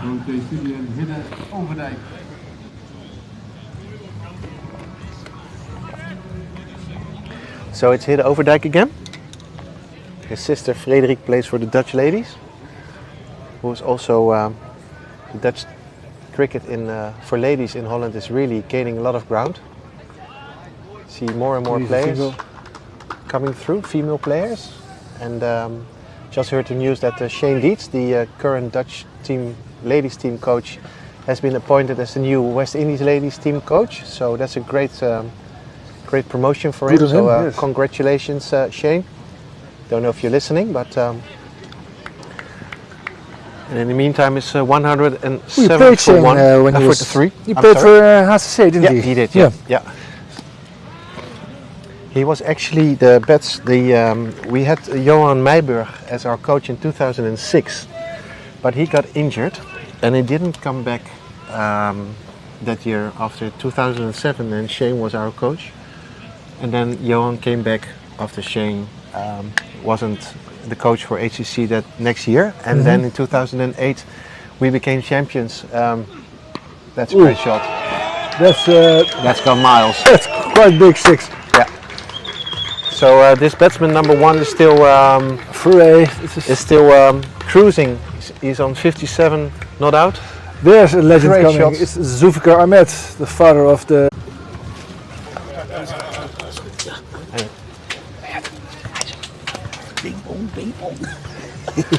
So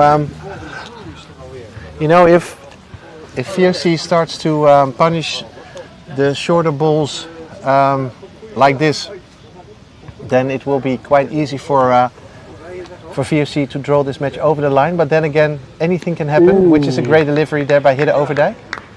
But as I said, like Johan Meijburg then we had a very strong team there with HCC, with Stefan and Johan Meijburg, with Andrew Murphy.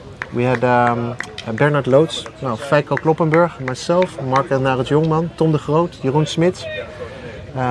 The likes of Derek Rijkens and Edward Slijvers, who had just stopped playing cricket, and suddenly HCC becoming champions, must have been a bit difficult for them. And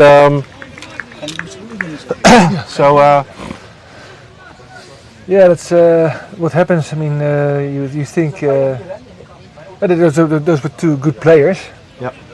And you think, okay, two good players are leaving, but suddenly the team is filled up with other players who are also good, and then suddenly you become champions. That's, actually, we with VOC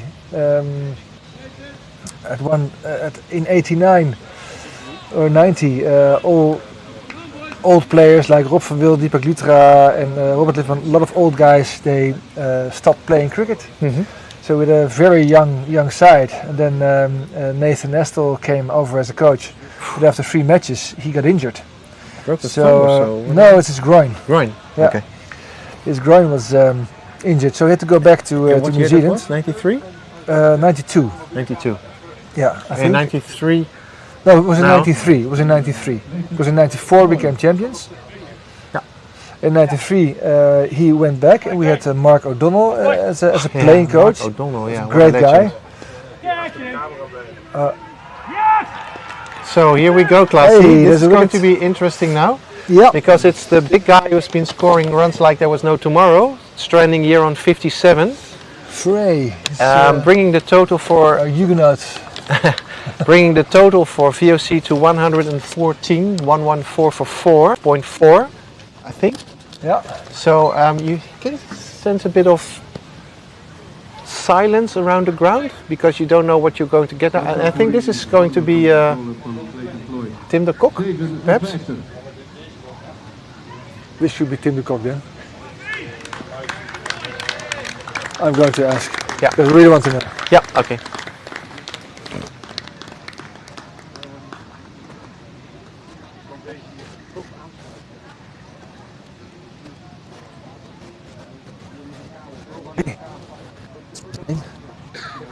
Tim de Kok? Yes.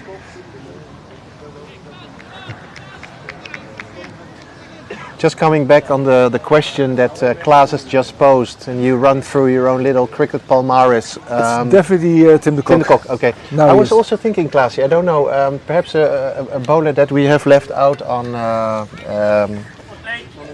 I always had a problem facing Sjoerd Weerman from HBS. Yes. He was a very tall guy, he came from really high. He wasn't the fastest of bowlers, but he could would bowl, always nip it away from you. He had 2 years or something, 2 or 3 years, he was quite dangerous.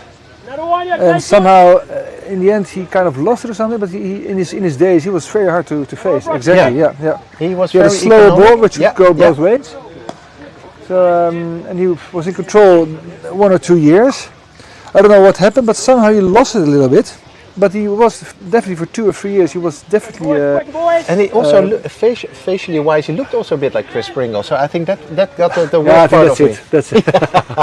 But he played for HBS, also a club in The Hague, where a lot of Dutch or actually cricket clubs are located. So you have VCC in Voorburg, which is like a suburb of The Hague, and then like 3 big clubs in The Hague, which is Quick Hague, HCC, and HBS. There's also a few smaller clubs, groen-geel, which means green-yellow, and around the Amsterdam area, there's also a few clubs, I must say, not only VRA where we are today and ACC, but also Key Vive, and that's another wide, which brings the total to 116. I don't know whether... I think I've seen Scott Edwards play a few great shots in his day, so I think if he comes off 1 or 2 shots, then suddenly the table is turning again. That's right. That's as long as he's in, then VOC has a big chance of winning this game. He's definitely the wicket to get for HCC. Yeah. And they're putting a bit of pressure on them now. You can see they're bowling well for a few overs.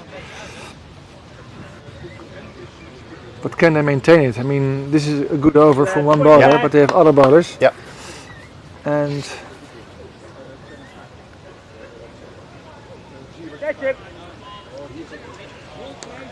not a bad over there by Clayton that's Floyd. a good over. So that leaves VOC about 39 runs. Sorry, 39 runs, I must say, in 7 overs. So at the moment, there's not a lot of stress for them, but they must make sure not to lose any extra wickets, especially not Scott Edwards' wicket, because that will be the key. That could be the key turning moment for VOC from a betting point of view. Yeah, so 5 wickets in hand. Yep. After that, now they got 6. So The odds are still for VOC, but they need to score a few just singles. If you need to score 6 of the last over, you got a big chance of winning this game, this wicket. Yeah, definitely. So far it's all in favor for VOC. Yeah. Even if you have to score 8 or 9 in the last over, so the run rate can creep up a little bit. Even if you look at the field position at the moment, there are lots of gaps where you just have to nudge it in and get either 1 or 2 runs. If you keep taking the singles. Yes, exactly, and that will just put a lot of pressure on the bowlers as well, because they'll... Even a shot like this should be turned into 2, or could be turned into 2, I must say. Not that he must, but you know, he doesn't have to take any risks at all. No. It's just like trying to play straight. Yeah. Don't do anything stupid. And the old bad ball will come. Absolutely, will be the full toss outside leg, and you can just whack it. And if you get out, then you're unlucky. Punish, so it will need this little extra for the HCC bowlers to get this prize wicket, or either batsman Scott Edwards or his companion out there. That looked more dangerous than it actually was. This is exactly what they should do. It's a single, not a single. Get the singles in. Exactly. Yeah. Very old boundary. Yep. And it's good to play this way. Absolutely. And also from the point of view that I really, really love the design of the VRA clubhouse. I think it's Amsterdam school kind of building architecture. But for people that have never been here, also the clubhouse in length has been expanded with an indoor cricket hall. The angle towards the field is not the right angle. Yeah, that's right. But now with the new terrace. Yeah, the lovely terrace. It's for the players here with the tents. It has all changed for the better. And I must say, back in the days, it was always a very, very competitive. I can only recall one season that they were not that good. But I think for the last 2 decades, it was always the club that showed a lot of guts, good players around. Yeah. It's always a bit gutsy. Well, actually, the bond between VOC and VRA was very tight when we were in the 90s. We used to go out on, we used to play them on Sundays or on Saturdays, whatever. But the night before, we would go out together, have a good drink, go to bed at 3 o'clock in the morning. And then next day it was we were friends on Friday or Saturday in the evening, but during the day we were enemies. We were really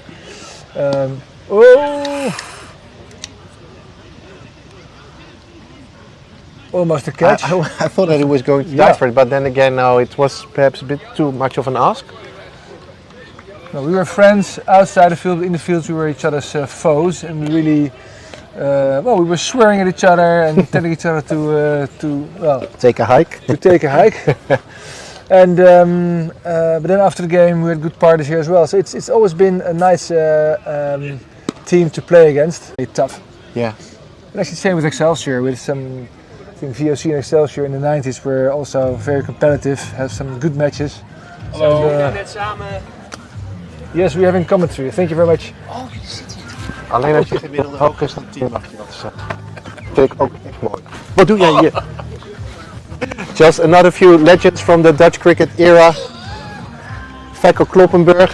John Paul Liar. John Paul Sufferer.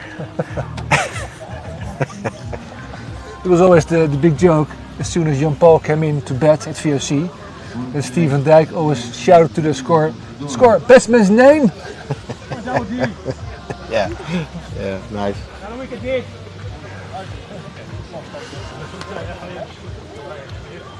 Yeah, the odds are looking good for VOC now. Definitely. It's Oi! I think that passes the bottom of his bat. Yeah. Have you ever been caught playing a shot like that, getting on the bottom side of your bat and being caught behind? It almost feels like physiologically impossible. Once against HCC. Yeah. That could be turned into 2. No, just one. No. Against HCC. And I recall once, Klasse, you went handled a ball against Excelsior at VOC. I didn't know the rule actually. Oh, you did not? Didn't know the rule. Oh. No. That was in 85, 86? No, later. Oh, later. 89, I think. Okay. Was Carlos Charles the bowler?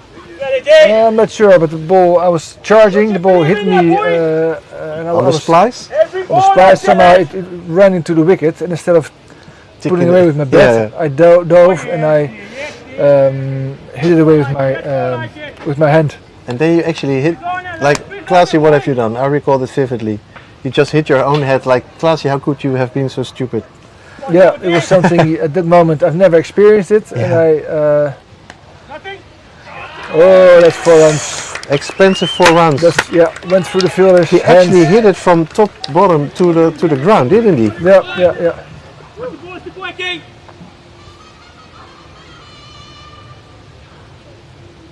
What's the funniest, funniest way that you've seen somebody get out class? It was just wanted to tell you, great batsman. Yep. And I think it was Ilke Hoekstra bowling. Yep. And then Davy Bakker was standing silly mid off. Yeah. And what happened was that Robertson also did everything right. He drove, played the ball down, but hit it against Dave Bakker's foot before it hit the ground. It popped up, and Dave took the catch. Oh, really? Yeah. So that was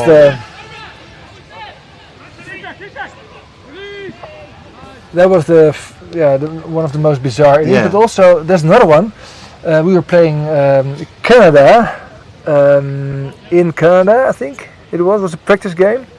2000? Azim Khan was bowling. 2001. Azim Khan was bowling. 2002. And Bob Woolman was there as well, and he recorded that match.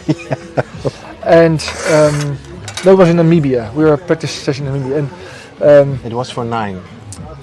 Azim was bowling, and the batsman hit the ball straight about an inch high off the ground, 5 inches, and Azim hit the ball with his foot. It popped up, and he caught it. But that was okay. It was funny. But the most funny thing was that it was recorded, and when he was, you could see zoom in on Azim on his face, but and he was in pain. Yeah, but the thing was, the ball. He was like the aggressive bowling face. You know, I'm gonna bowl the ball, and then the ball came to his foot. He was focused on the ball. Then the ball hit his foot, and his face deteriorated. It was it was like you saw the pain in his eyes. Then the ball went up. Then suddenly you saw his eyes blinking up. And he said, "Hey, there's the ball." Yeah. And then he caught the ball.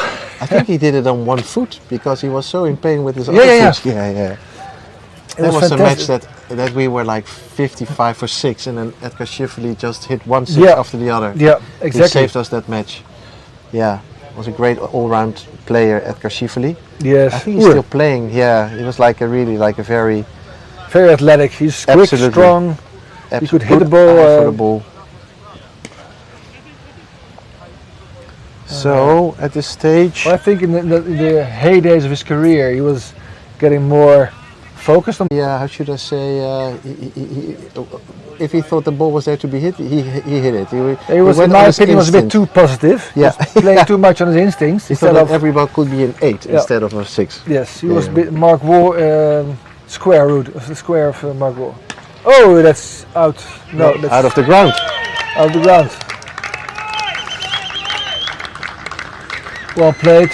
So the way it looks now, especially with 21 runs needed. Yeah, I think the game's not over until it's over, but if the VOC team bets like this for another, was a bit of pace there. Yeah. So later on after this match, there's another commentary team who will join us here on YouTube. We'll already do a little introduction because it will be the match between Excelsior and Punjab. For the both commentary spots, they will be vacant then, because then Klaas and I will retire from this match. Will be taken by 2 persons, Ed van Europe, who is a real VRA man. He's been around the club for many of years, also was the Dutch team manager for a certain period of time. And he will be joined by Ahmed Zulfikar, who is the father of the Zulfikar international Dutch team player, who had a very big role in the win. And that's another 4 right over mid-off's head. There was a slower delivery. And Yeah, it was a slow delivery. It was punished. So I think now definitely VOC's got the massive momentum here to go into the last 3 overs. But just to finish my story, Zulfikar played for Holland as well. Opening batsman. Very, I must say, annoying batsman in this way that he would not get out, but he would always, well...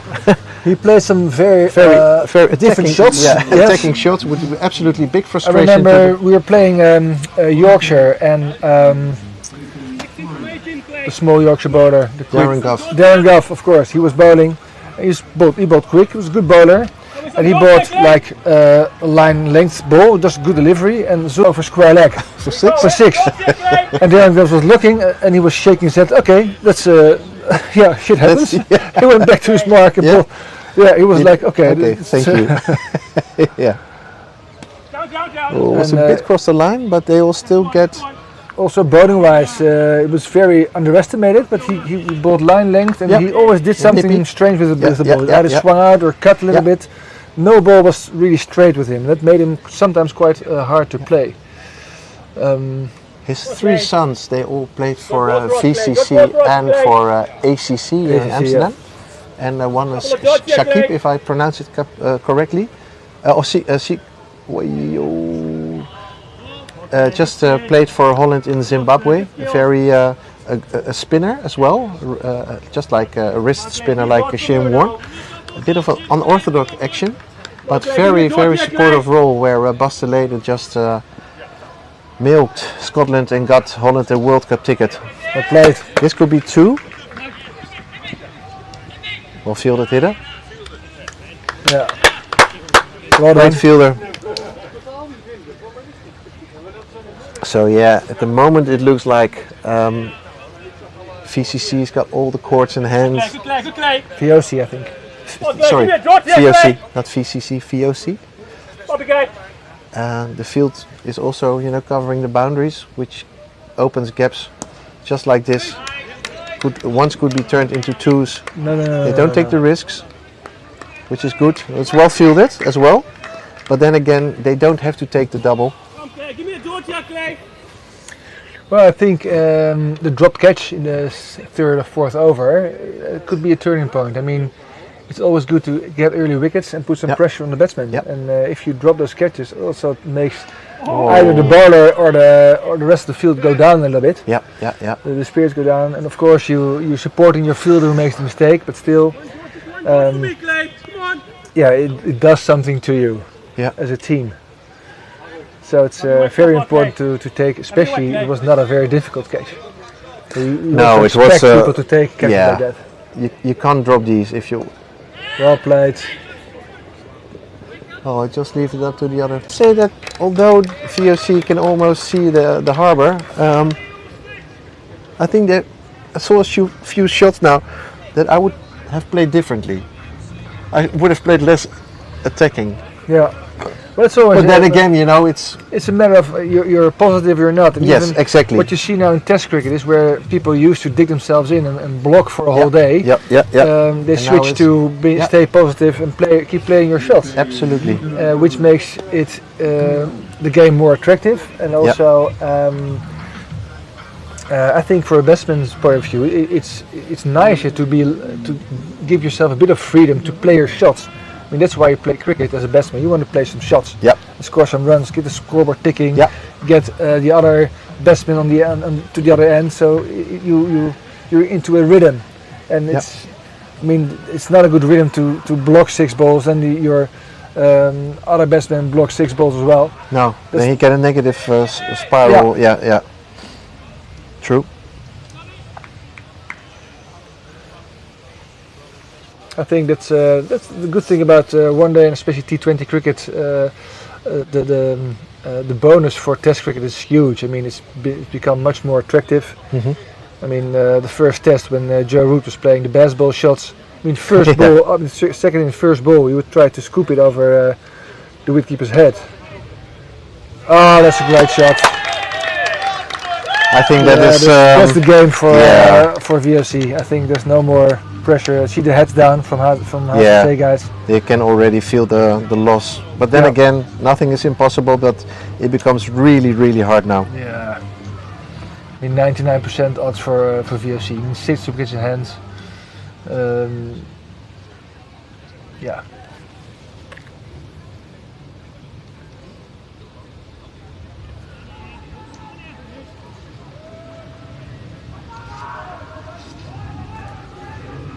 So what do you think of next game? Who's got the best chances of winning the next game? I don't know too much about Punjab, to be honest.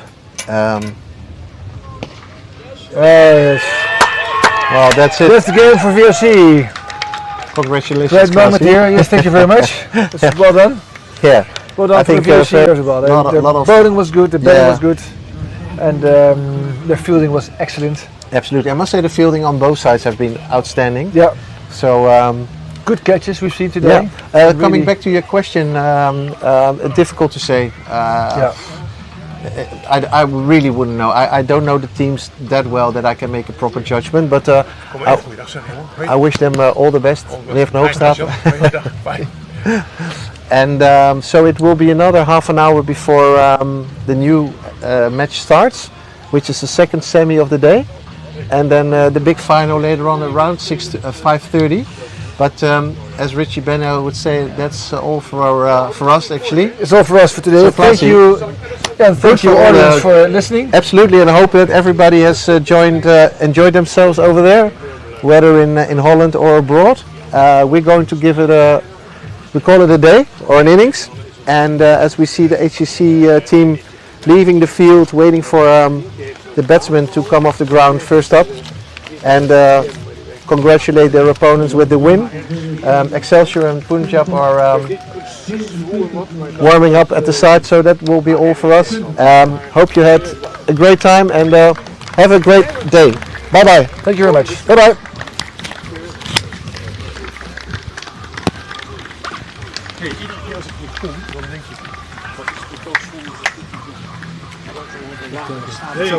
Dankjewel.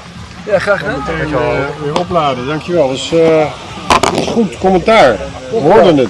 Ja, heb je het gehoord? Ja, ik kreeg ook reacties. Ja, we gaan, maar het is goed zo. Dan gaan we het overnemen met Sophie en dan... Super. Hij stond nog aan. Dankjewel, dankjewel.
Ik heb hem even uitgezet, want ik weet niet of hij op mute stand stond of niet. Ja? Ja, is het toch beter dat wij daarheen gaan? Ja, zeker.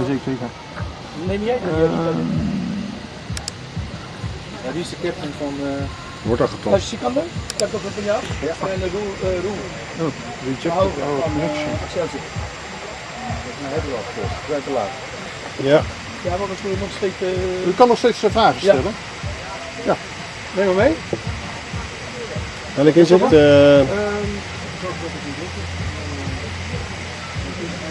Neem een microfoon mee. Nee, wij nemen het straks van op. Oké. Je te filmen zo. En jezelf natuurlijk. Maar hoe pak ik hem? Langer nog iets wel weg. Zit hij niet onder een knop? Nee, 9. Maar ik kan als collab scan aanklikken. De tweede van boven. Dubbelklikken.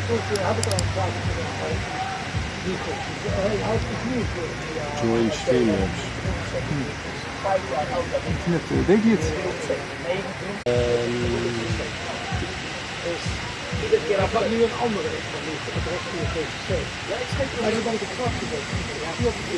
Oké. We gaan zo de stream, deze gaan we afsluiten. Dan moeten we even de nieuwe eraan vastmaken. En deze vlucht. Maar dan moet deze even netjes afgesloten worden. Hoe doen we dat? Wij nemen dus uit dit. We hoeven niks te doen. Tenzij je een verhaaltje wil houden.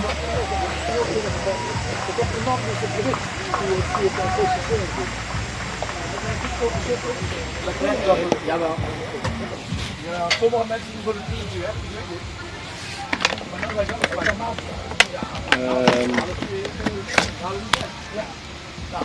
Maar het lijkt wel alsof hij eerst buiten langs gaat en dan dat hij hem hier weer ophaalt. Kan hij niet rechtstreeks een verbinding? Want met OBS heb ik altijd, als ik OBS openzet, dan gaat hij automatisch meteen de video koppelen. Waar heb je het over? Over de... Het koppelen met de iPhone. Oh, inbellen. Nee, niet inbellen. Dat is gewoon een koppeling met dat heeft niks met inbellen te maken. Ja, ik noem het even inbellen zodat je weet wat het verschil met andere dingen. Het is gewoon een wifi-cam. Via wifi ja, heb kan. je dan verbinding. Ik weet niet wat achter Ik zit. weet niet of Streamlabs dat ook ondersteunt. Geen idee. Je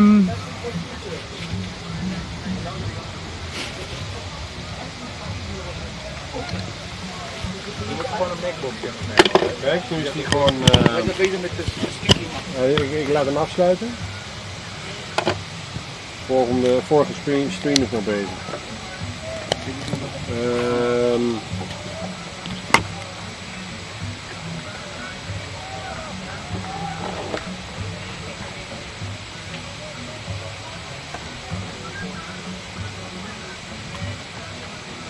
Dat jij nog een Mac zit, dat is werk.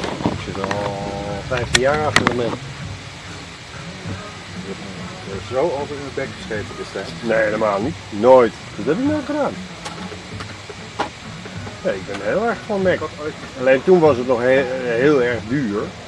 Voor toch iets wat minder compatible was. Office weer. Natuurlijk, wil jij een wandelraapje maken? Zeg ik volgens mij bij het ooit zo een keer. Als het maar werkt.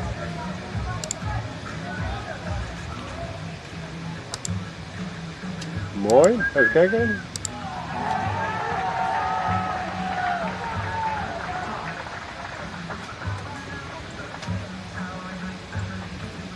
Kijk, toch mooi hè. Kijk of die rating, ja. En de 15 staat hier. Wat dat nou?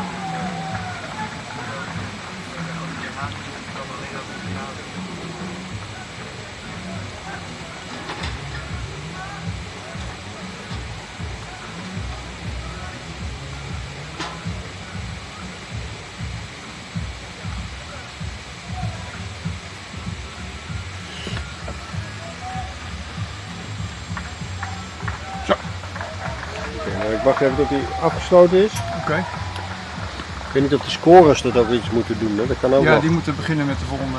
Nee, die moeten deze afsluiten. Ja, dat kan, dat weet ik.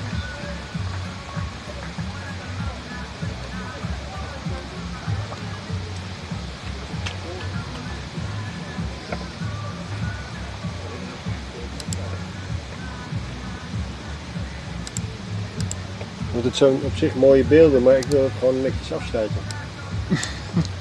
Anders, als ik de stekker eruit trek, dan is het ineens bluescreen not available. Ja. Maar als je dan meteen de andere erin plugt? Nee, hij moet eerst verbinding zoeken. Oh, dus het duurt even. En hoe lang is die hek? Een minuut? Nee. Dat is tussen de 10 en 30 seconden zeker. Ja. Hij moet weer een nieuw IP-adres pakken, hij moet die stream weer opnieuw doen. Dus ik denk dat het handig is om dan even opnieuw te starten. Oké.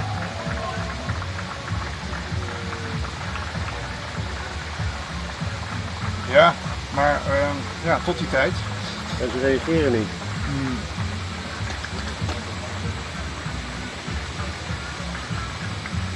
Het is ook pauze. Nou, het is natuurlijk nu drukker tijd, omdat er... Dat zou kunnen. Dan gaan we deze hier neerleggen en dan krijg je ook een HDMI-kabeltje. Wijnand die zit volgens mij in Australië, dus die was de vroege ploeg.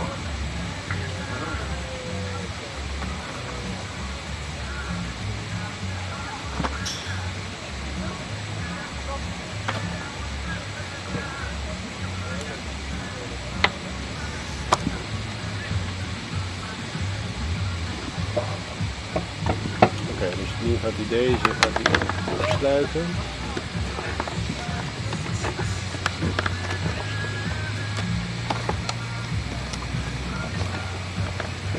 Op zich is het alleen maar het overschakelen van de ethernetverbinding. Ik zou hem gewoon lekker eruit trekken in bam bam. Heb jij de oplaaddraadjes van deze? Kunnen we hem even opladen? Ja. Is die andere?